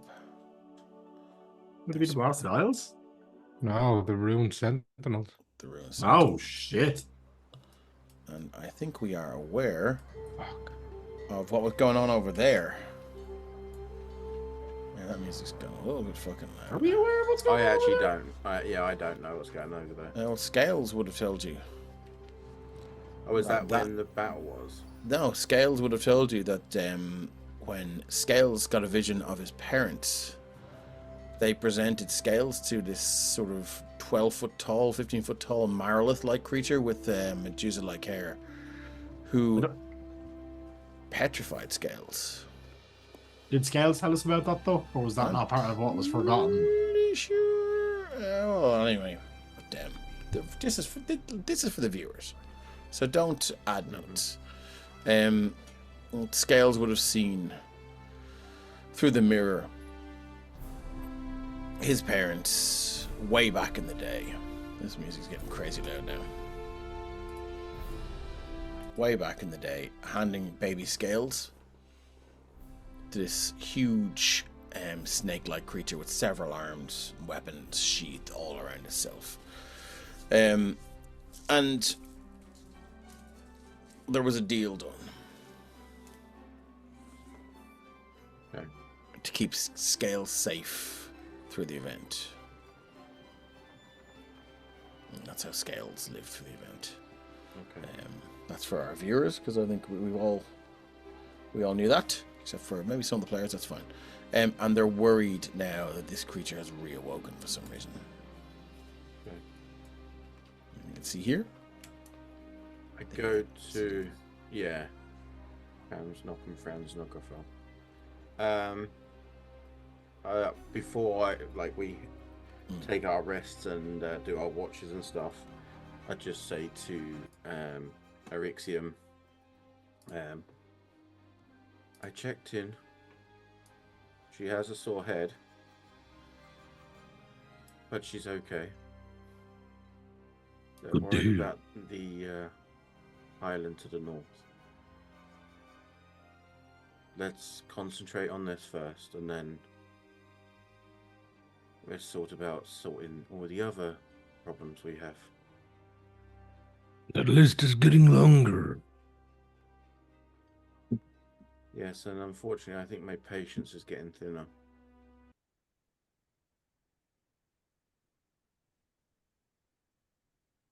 Back in the boat. Is there anything else anyone's doing? Rancelot hasn't received word from anyone yet. One second now as I try and bring this. We're in the right thing. Yes, you do. Let's get my music back up here as we were on. What were we on? Solemn Vow. Oh. Is it loud? No. Okay. So what did you ask? Essentially, Ren, because they were basically trying to the page were trying to get in contact with the party through this thing the scales had, and they just asked them to make contact. I don't think and that they had information, and Ren basically asked them to reply with a sending spell if they can. Because to Ren or to Missouri? To Ren. Yeah. To Ren. Okay. Sorry, to Renner Scales. Okay, cool. So you get a sending spell, and it's from Sylvestra Fire Shield. What's Sylvestra? And she says, Sylvester Stallone. Oh, Adrian. She says, it's you.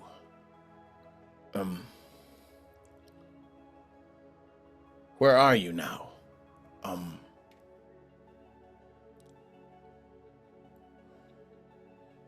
You available for a job? We've found the location of a staff of the Magi and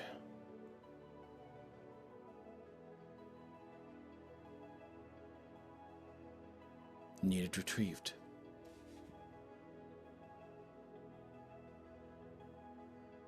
You can reply to this message. Hey,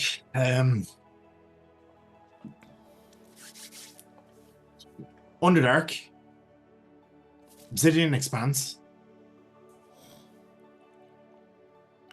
Mithrasma working with Mind Flayers, putting an end to that.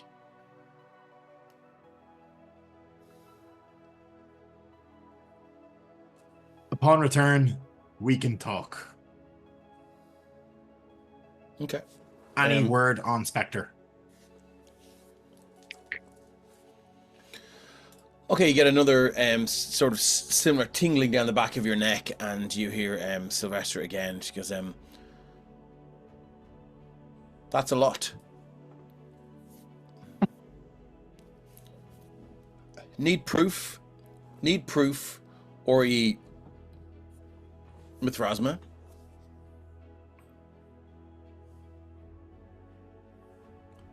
Spectre executed.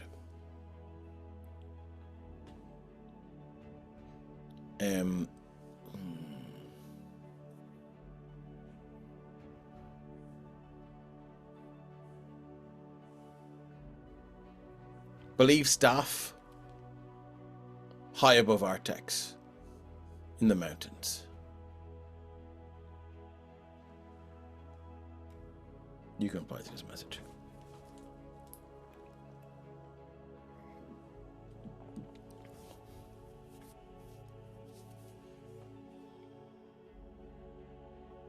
Won't need proof. This is personal. Mithrasma dies. I'll get the staff.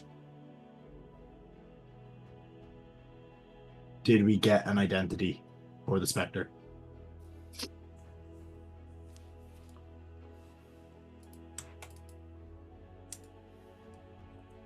And I will say Ren sounds very, defeated by that knowledge. He kind of knew it was probably coming, but there's a hollowness to his voice when he says that.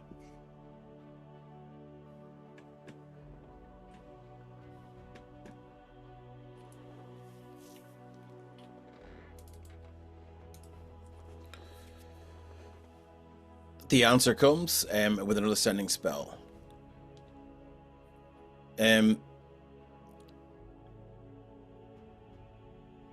You hear Mithrasma conducted the execution. Mm-hmm.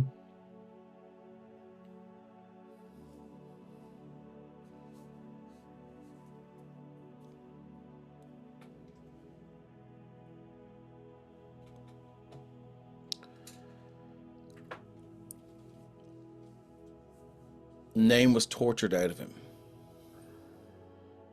Venelan, son of Venelar.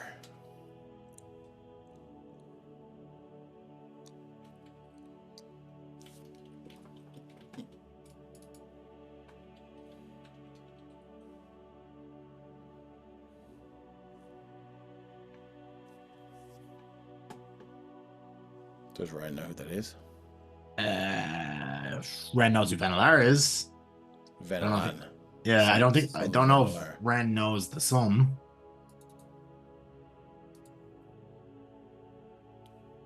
But yeah. Is that the end of the message? Yep. Thanks for the update. Hopefully return soon. Would Mazalu have shared the news about the Cult of the Dragon setting up?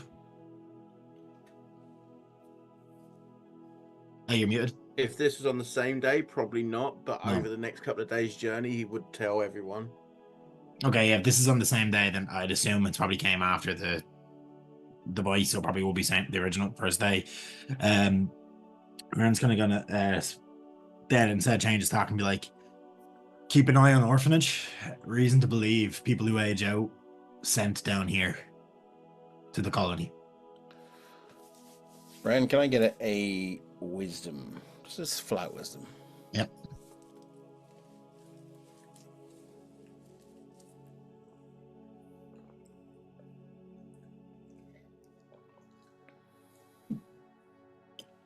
That's a save. 1 sec here. It's, +1. Oh, come on, dice gods. 12. Close enough. Ren, you're cast back to your childhood and that moment when you were told that your father was killed by dogs, torn apart, strewn limb from limb, and you remember being taken in by a taken in for tutelage, a kindly old man called Venelar, who always seemed to take more delight and more pride in your achievements than a teacher should. And now that you've gotten a bit older, memories flood back of a single tear running down this man's eyes. There's both pride and regret in his eye that he should celebrate his son's successes, but can't. And you put 2 and 2 together and realize Venelar was actually more of a father to Ren than his supposed father was. No. Do you mean, are we talking biologically, or? Yeah. Oh, interesting. The father that Ren was told was his father wasn't his father. Okay.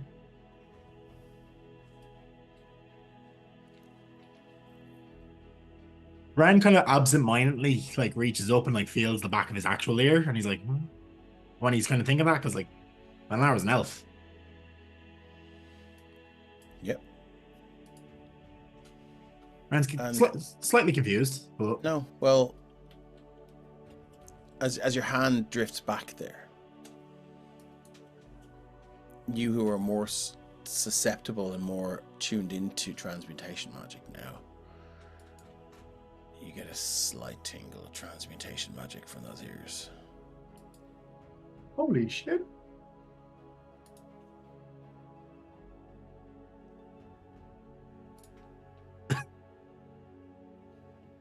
Welcome Yeah, to the so- party, pal. Yeah, Ren kind of like this probably starts and like looks around and he's like, "What the fuck?" Like this is genuinely thrown him. Like he's very much in like a weird emotional state right now. Like he's found out his now he realizes his apparent brother has died, Mhm. executed, and Ren did nothing to stop it. Instead, he's down here wasting fucking time chasing the party of dead men, which is still how he feels. His man's is now putting two together, and yeah, he's apparently a half elf. So You can now add all the racial benefits of a half elf to My your G. character sheet. I will look into that as soon as I can. As he kind of stands there for a moment, he'll yeah, fuck it, he would. He's gonna just like push open, like he's probably in a cabin or like whatever they closest they have the door, and be like, Mazelu, can you come down here? Hey. Yes, hang on. I'll ask Robert to keep an eye out like I was doing, just to make sure there's no problem. And then I head down to Ren. Are you injured? So, Do you need help? and Ren's gonna kind of turn his head slightly and be like, what the fuck? And it's like the Elven ear. It's your fake ear. It's no, it's the other one. No, it's not. It's not like that. That it's an illusion, but it's been transmuted into a human ear. Yeah, so it's gone back to what it was. No. So you've one. So you had two normal ears, which are like human ears, right? Yeah. Well, one. Right. Yeah. Oh, yeah. And then one was destroyed. Yes. The one that wasn't destroyed, you put your hand on, and you became aware of a very, very subtle sense of transmutation energy. Okay, can I dispel that? When I noticed that, then I would have done I feel that like first. I feel like you've. Yeah. I feel like it just happened once you became aware of it. Okay, so it's now. That's why now it's a half point elven of ear it. now. Yeah, so Randall kind of gesture to the more elven-looking ear, and he's like, "This has kind of just appeared." If this is your way of making a joke, I don't find it particularly funny. I'm not joking. I grab it and pull it. Oof. Rand's hand crackles with lightning for a second. He's about to shock and grasp just to push him off, but he doesn't. It doesn't come off. Mazelu grabs Rin's face and like pulls it in like really close and looks deep into his eye. And with the lineage of elves, they're known for having like a crack in the black of your eye. Like it's like it's almost like a snake eye, but not that extended. It's just a little piece. I want to see if he has a hint of that, like I would. I'm happy to say straight away, yes, he does. So, like holding your head like that, looking right in your eye. Ow. And lets you go and kind of pushes you back a bit. Do you know? I'm assuming this is a revelation to you. Well, I've been doing a bit of thinking because the Spectre's been executed. Spectrocuted. I think the wizard who trained me was my dad, not my dad. You mean your mother never told you? I don't know. She didn't. Okay. But like, Quite bizarre. why but was I? okay. I mean, I've been human until now, but now I'm not. That's I think the biggest question you need to ask yourself is, your ears didn't just randomly like that. Was a stupid question, but they didn't randomly just become pointed one day, did they? That's not normal. no, it's most definitely Bran, not. you do remember. 1 second. Now I'll get back into wow. I think what you really need to understand, Ren, is it doesn't matter what you are. It matters who you are. Yeah, and I'm starting to think I don't know that anymore. Ren, you do remember Venelar being very protective of you, and Yeah.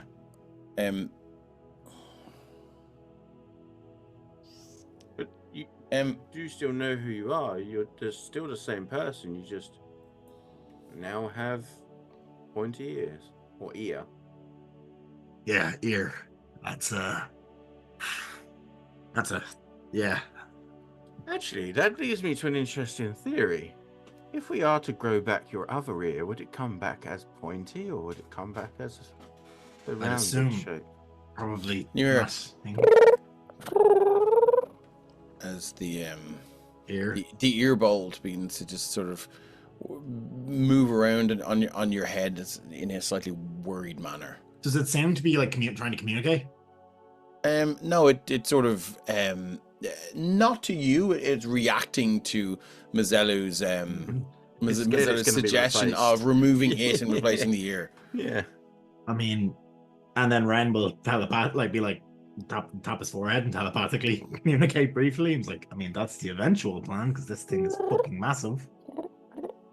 Oh shit, it can hear us. I mean, does it really matter? No, but like it's an undead creature on the side of my head.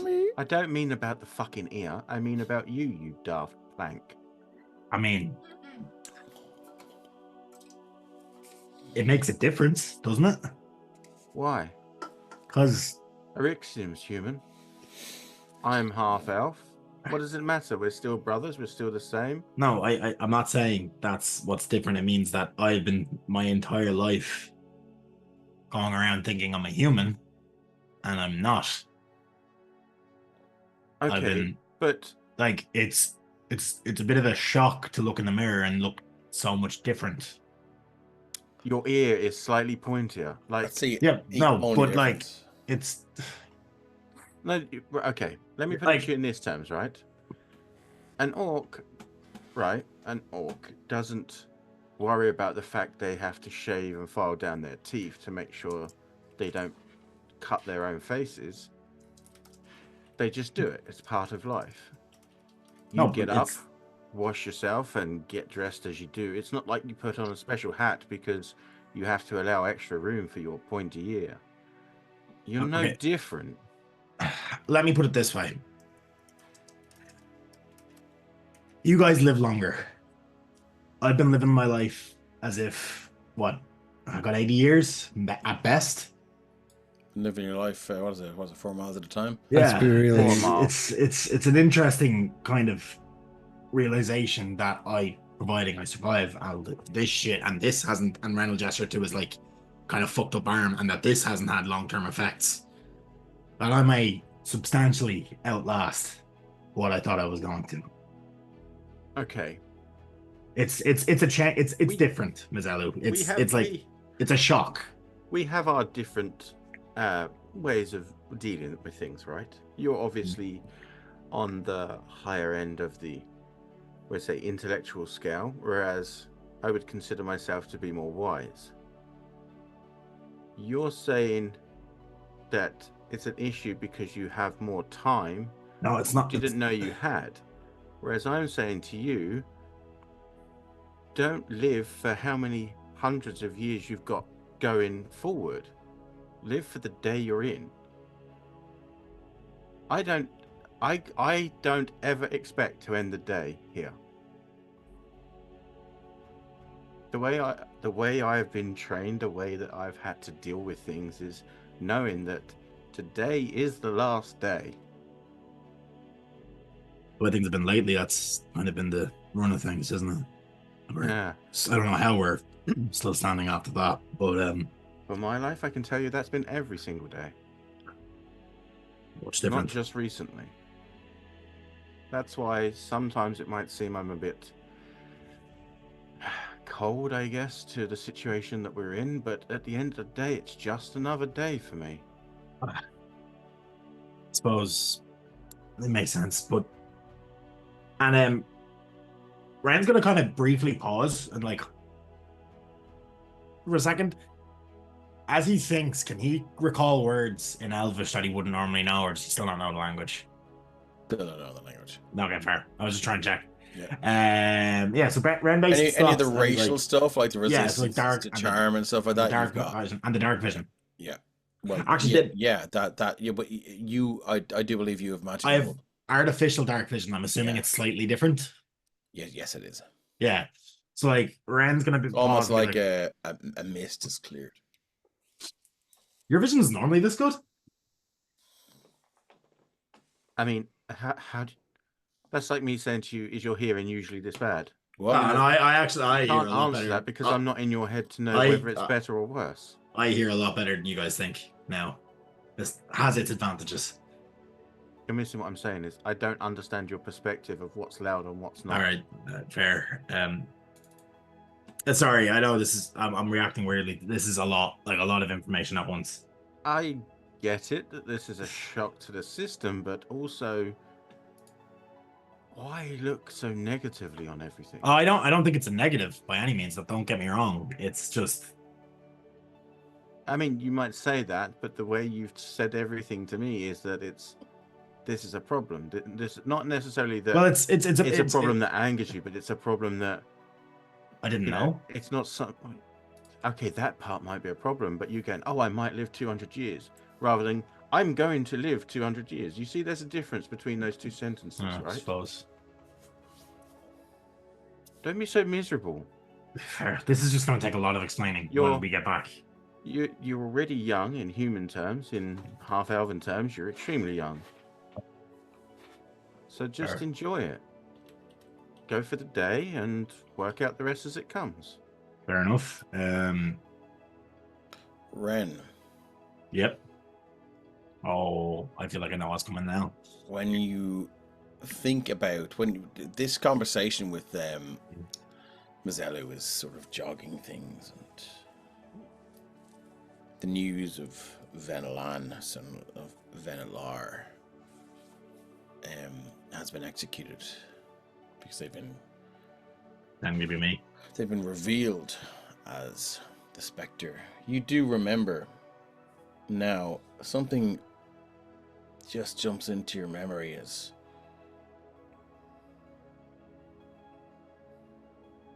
a young human boy, 2 years younger than you, Lan, who used to hang around the shop and learn from Venelar and look up to you a little bit in the shop. And you're not sure, but Venelan, Lan, Venelar, makes sense. You're kind of going, no. I mean, there's no way to tell, but there's something links one memory to the other. Okay. And as you're sort of staring into space for the first time in a long time, you hear,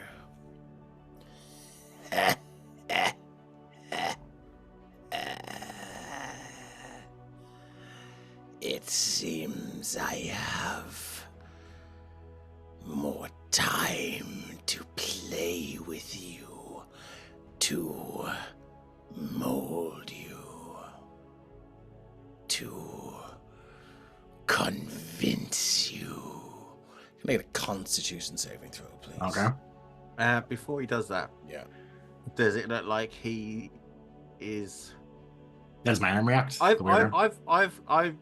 I've been watching him quite a bit, and also the fact of I know what Arixium gets like when he's getting that kind of his head. I like this. So this would be something I think I'd be highly tuned to watch out for, because as far as Mazzello is concerned, she's trying to get to him all the time.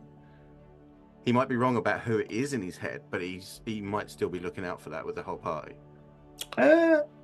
I think Ren did say who he thinks it is in his head to Mazzello before, so I think I'll give you an insight check with advantage on this. And also, can I just say that yeah. the later what's his name again? Well, we think it's Galazar.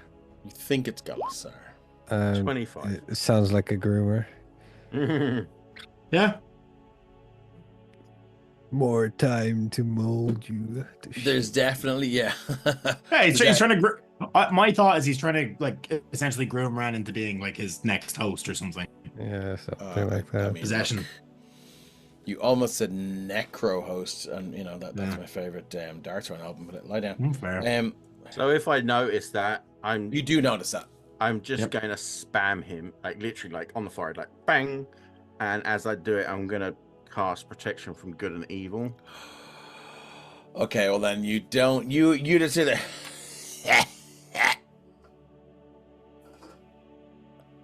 Okay, if that's the case, Ren will kind of, in his head, think he's not sure if this thing will get the note, and he's like, this thing has mocked Ren for his short human lifespan before, and Ren will be like, Disregard the words I said then. yeah, but in his mind, as soon as he hears the laugh creep in, that's kind of what's going to go through the back of his head. It's like the joke about the short human lifespan. He's like, not so short anymore, is it? And he'll be like, thanks for that. You dickhead decided to laugh in my ear It's again. not for the about first how time. long your life is. It's about how you use it, dude. Nah. This is exactly what my point was as well, Robert. When you're a wizard, length matters. The length of your staff is important, guys. When you're a gigolo, length matters. I don't know what That's that all. is. Okay. I do, but Ren doesn't. Anything else you guys would like to do? Any more conversations regarding Ren's new arms? Yeah, I mean, or... Ren is gonna pop out. He'll probably ask Mazelu to like kind of, if he's okay with it, to kind of teach him more about like elven stuff, like maybe bits of the language and like just the basics, if possible, at some point between downtimes. But So Mazelu like kind of put his arm around his shoulders, like your little kid brother kind of thing. yeah, He starts walking with him as Ren is saying this, and then he stops and he goes, "No," and walks away. bitch. Ryan just pulls out that lodestone and he just kind of says, "You mother." Nah. He walks out onto the deck, kind of. He's just not going to acknowledge it. He acknowledged it with Mazelu because Mazelu is a half elf, and he's like, "Is this a thing that just happens?" Because Ren is like freaking out. But he's gonna walk out and he'll be like, "I'm assuming your friends in the chain already know, but you might be happy to hear. I suppose it takes target off your back. The other specter's dead." And he'll say that to Robert, because Robert's part of the chain, technically. He's gone around killing members of the chain. What? Wasn't he going around killing members of the chain? No, he was going around killing people that were associated with Phrasma. Oh, was that? I thought also chain members got torched outside. I mean, the they're one of the Robert. same. Yeah. Robert wasn't even there for the whole Spectre Yeah. thing, so he doesn't even know who that is. He's like, Fair enough. And I will cool. also add, Ren has taken the mask out from its interdimensional space in his pocket, and he's actually fixed it to his belt. Hey. Yeah. So it's kind of like hanging off. It's kind of like a talisman almost on the side. It's easily accessed. Kind of a thing. He's not hiding it anymore. Okay. And if anyone comments on the air, he's just kind of like, shh. Okay. All right. I don't take more time, so that's No, that's back to I the mean, look, test. like the time is here for you guys. So I will say though, at some point, Ren is going to he's going to change his transmuter stone to a what can I do? Sorry, damage type resistance kind of. Proficiency and con saves. Do I have those? Yeah, he's going to change it to give him proficiency and Constitution saving throws. Okay. Because he no longer needs the dark vision, unless there's a ability where I can stack the dark visions, but I doubt that works like that. That's a warp. Invocation. Yeah, so that's fair. And yeah, so I'm just going to change it to proficiency and Constitution saving throws. And I know it's a bit of a kind of out of left field. Are you okay with how this has turned out? I'm fully okay with this. It's just kind of caught me off guard. I didn't know how to react. I'm going to start looking at that and add that to my sheet there as well, Dave. Cool. No worries. Moving back to Erixium and Mazelu. What are the brothers doing? Well, I'd said I'd done my messages. I did the scry. Did you tell Erixium? I told him about his mother being okay. Okay. That's all you tell them? And about the island. The island to the north. Cool. I didn't Robert. tell him about Barathia. You didn't? No. Okay, no worries. Robert. Hmm. Your concerns about your friend. Sitting beside several folks who were proficient and well versed in the arcane arts. Is there any temptation for Robert to ask them to deploy their skills to sort of maybe try and divine the state of this person that was or is important to you? He's considered it, but he thought that as far as he understands, they need to be familiar with the person. Mm-hmm. How would we define familiarity? Would Robert's writings, as detailed as they are, The thing is, approach the level of familiarity, or does he have drawings or sketches we could maybe do a sketch, but I don't know if seeing a sketch of Barack Obama makes me familiar with him. Well, I mean, I would imagine that a sketch of Barack Obama combined with a first-hand account of your time spent with him, I believe that would qualify as being familiar with somebody. You don't have to, you don't have to go with this. I'm just sort of offering you. No. Offering you. I appreciate it. An avenue. It's something that I will consider. Yeah, we don't have to do it tonight. Yeah, I'll consider it for sure. Okay. Also, you're assuming that we don't know them. That's true as well. Yeah. Okay. As your boat continues to speed through the Obsidian Expanse now, Bob, suitably set straight and encouraged and intimidated and bludgeoned and whatever other skills I can articulate, the boat travels for another few days. If there's anything else you'd like to do with refreshed long rests, please let me know. Otherwise, I will speed us to a new map and the end of tonight's stream. Yes, you are muted. Sorry, quick question for you, Dave. With the half-elf features, would I get the +2 to the charisma, and then which? No, so you would have gotten your human. We're going to leave you with stat skills, unless you want to trade now. No? Okay, cool. Yeah. I think we'll just leave it the stats as they are. But you've gained some pretty cool fucking abilities. Would I then get which flavor of half elf is it? I'm assuming it's high up elf. to you. It's up to you. Ooh, high elf makes most sense. I get a free cantrip by that, and then. So what cantrip are you going to take? It's a good question. I can't take Eldritch Blast. You don't. You're not going to take Eldritch. You're not going to take it. I would love to, but I can't. Cantrip. Let me I'll look into that. And look into it and we'll talk about it. And then I get the half elf weapon, the elven weapon training thing, which would be interesting. I feel like that's relevant, but yeah, I feel like that's not relevant. Yeah, that's not going to work in this one. I'm talking more about resistances and stuff like that, and so resistance to charm and sleep, isn't it? Yeah. And I'm happy for you to get the cantrip. Something awakens in your mind. I'm going to, on the second day, knowing how absolutely fucking shite our navigator is, I'm going to cast Find the Path. Okay. 6th level. Spell allows you to find the shortest, most direct physical route to a specific fixed location that you are familiar with on the same plane of existence. If you name a destination on another plane of existence, a destination that moves, such as a mobile fortress, or a destination that isn't specific, such as a green dragon's lair, the spell fails. For the duration, as long as you are in the same plane of existence, this text is so small, you know how far it is and in what direction it lies. While you are traveling there, whenever you are presented with a choice of paths along the way, you automatically determine which path is the shortest and most direct route, but not necessarily the safest route. Hey. So I'm using the information from Bob to essentially work out what this place is, where it is, and then try to use this to give me a direction. Cool.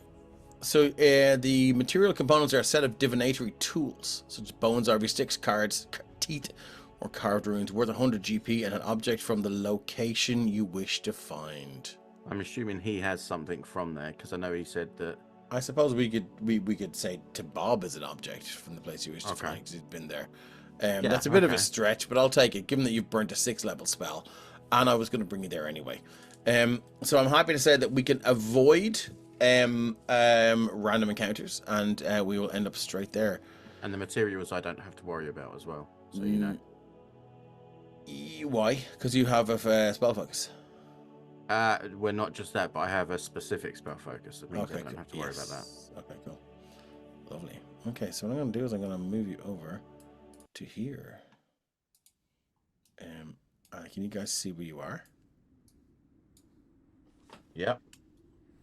Just to check, can we click a long rest? Because we'd have long rested before we You got can here on the final day. totally Right? click a long rest. And as you disembark... Oh, I like the music and sounds. As you disembark,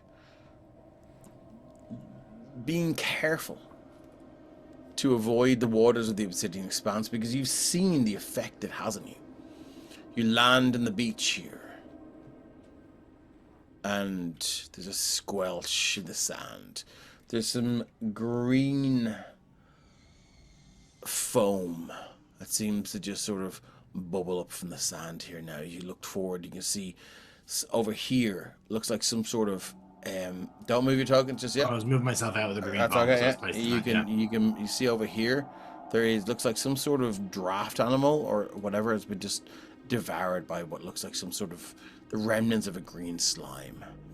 The sand seems to bubble and broil, and it's roundabout now. You hear Ren.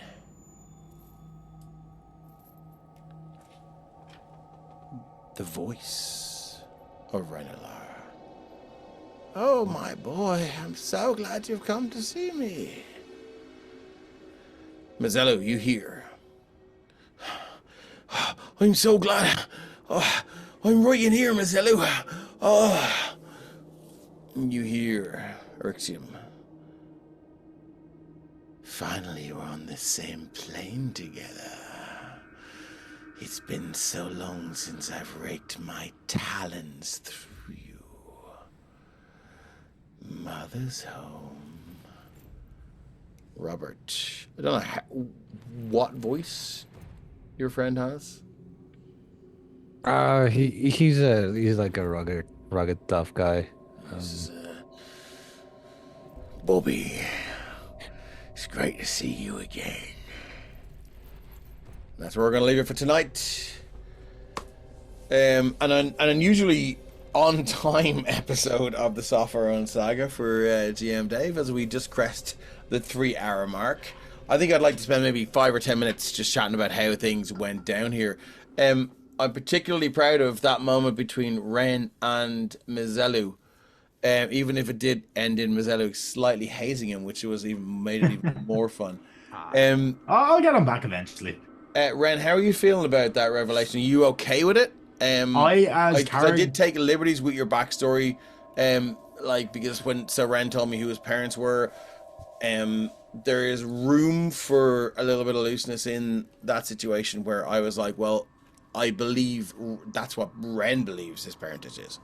Yeah, I think that's fine. I mean, Ren did have a really, even to begin with, gave him intentionally kind of a weird eye color, that humans wouldn't really have, and kind of being from the western part of Sopherone, he is in the elven section, so I think there is room for that to have happened.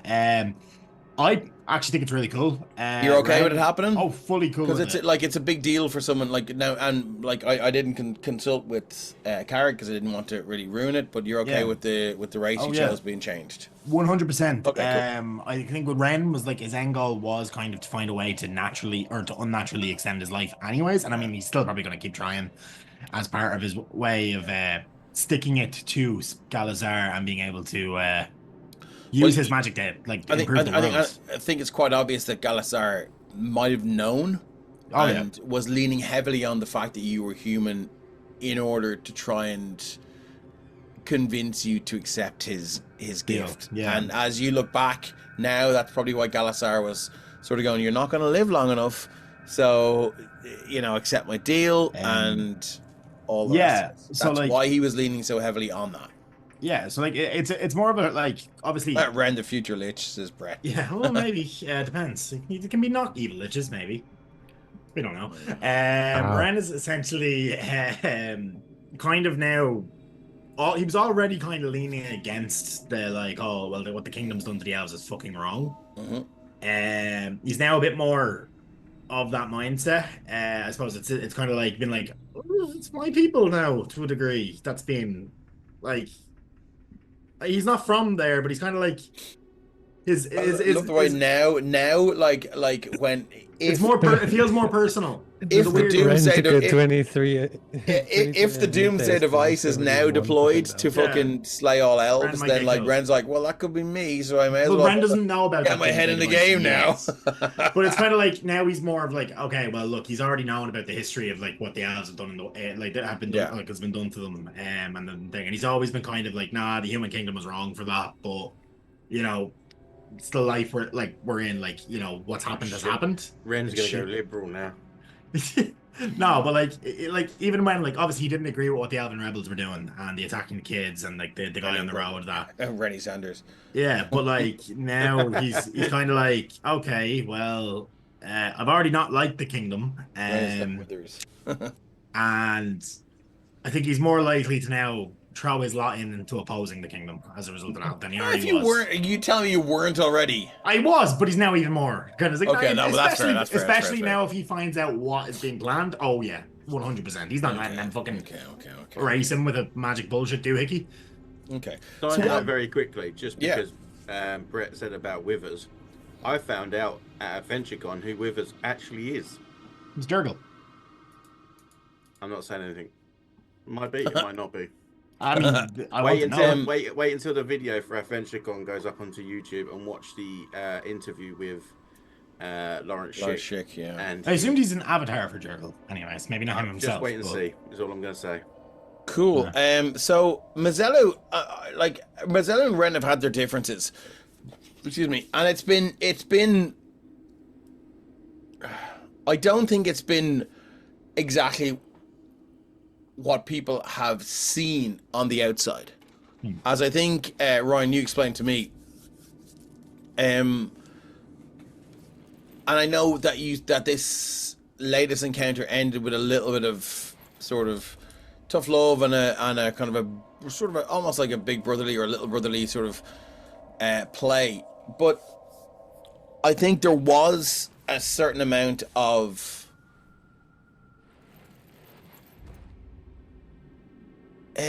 what's the word I'm looking for? There was a certain amount of more. There was more of Mazzello given to Ren, I think, at the end of the session than there has been before. Am I right? Am I wrong?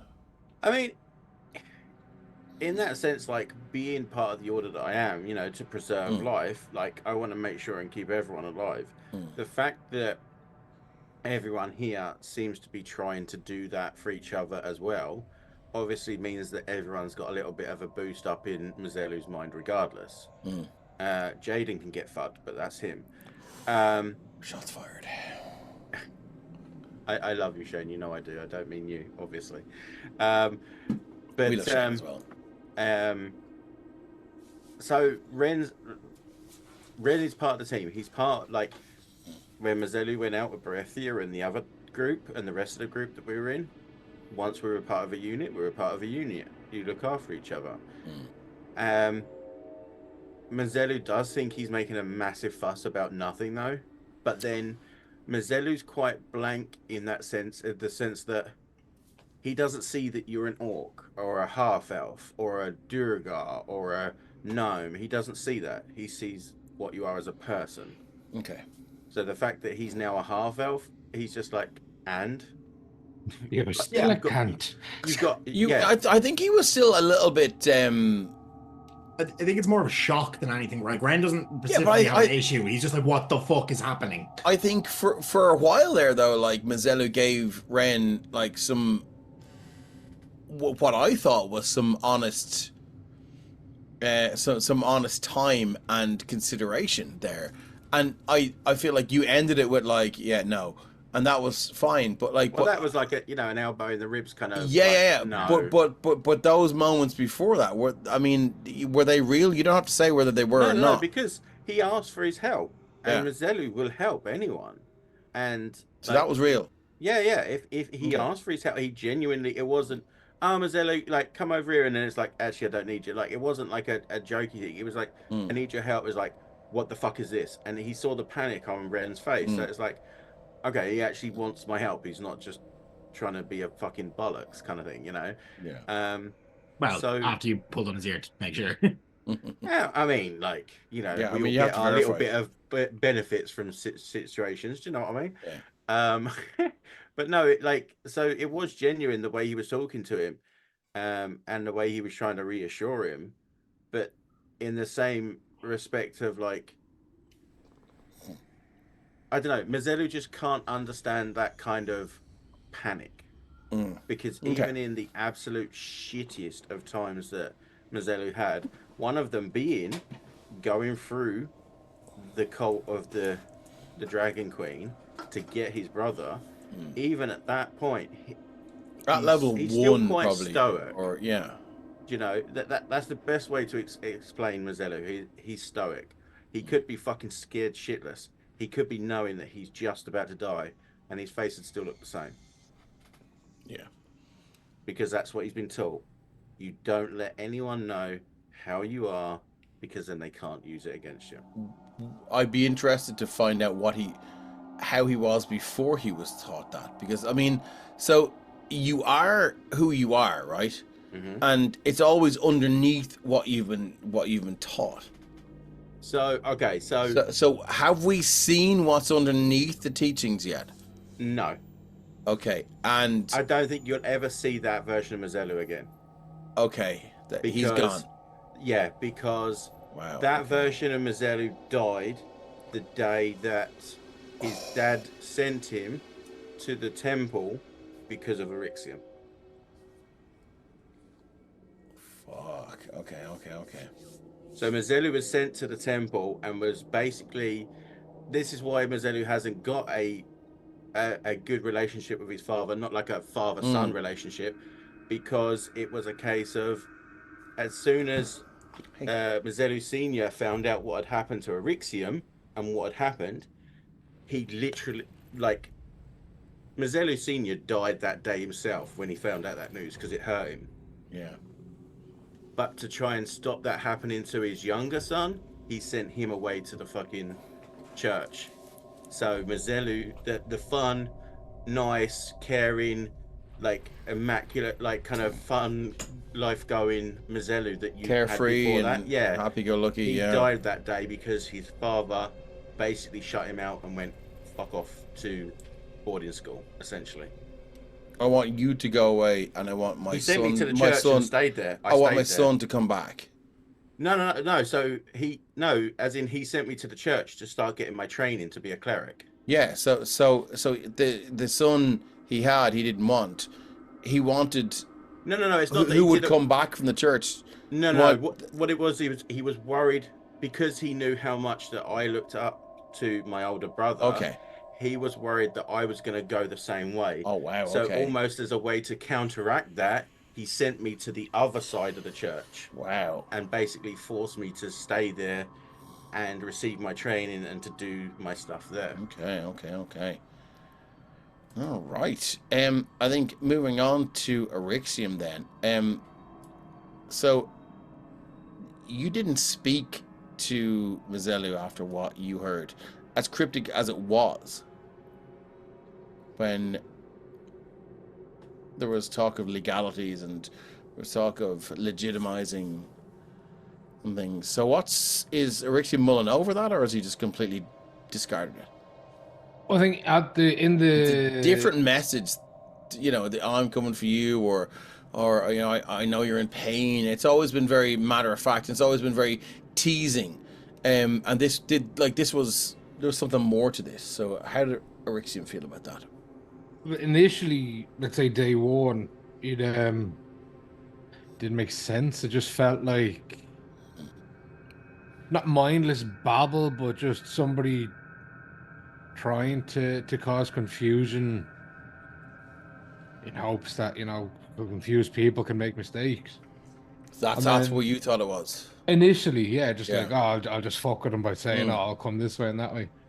But then I suppose the day after, or it was the second or third day when Mez would have said about that he got news that they've granted or sanctified the building Yeah, of they a replied, yeah. yeah, then it might have been, oh, that's a second piece to this puzzle. There's a lot going on at the minute. There is. Mazzello has enough of his own things now that the Beretti has escaped and all of that news. So we'll probably wait until there's a third or fourth piece or a little light at the end of the tunnel before he goes too deep into it. All right. And last but not least, going back to Robert. Robert, what are you still doing with these guys? Some of it's like a sense of Because they're all hyper focused on saving the world. And I Yeah, know, Robert, you're worried about the vacuum that may arise when one or the other side is triumphant. But I mean, before that, like this, just hanging out with these guys is. It's not so much that I'm hanging out with them. It's like there's a sense of what do you call it? When you owe someone something. you're debt. indebted to them. Yeah.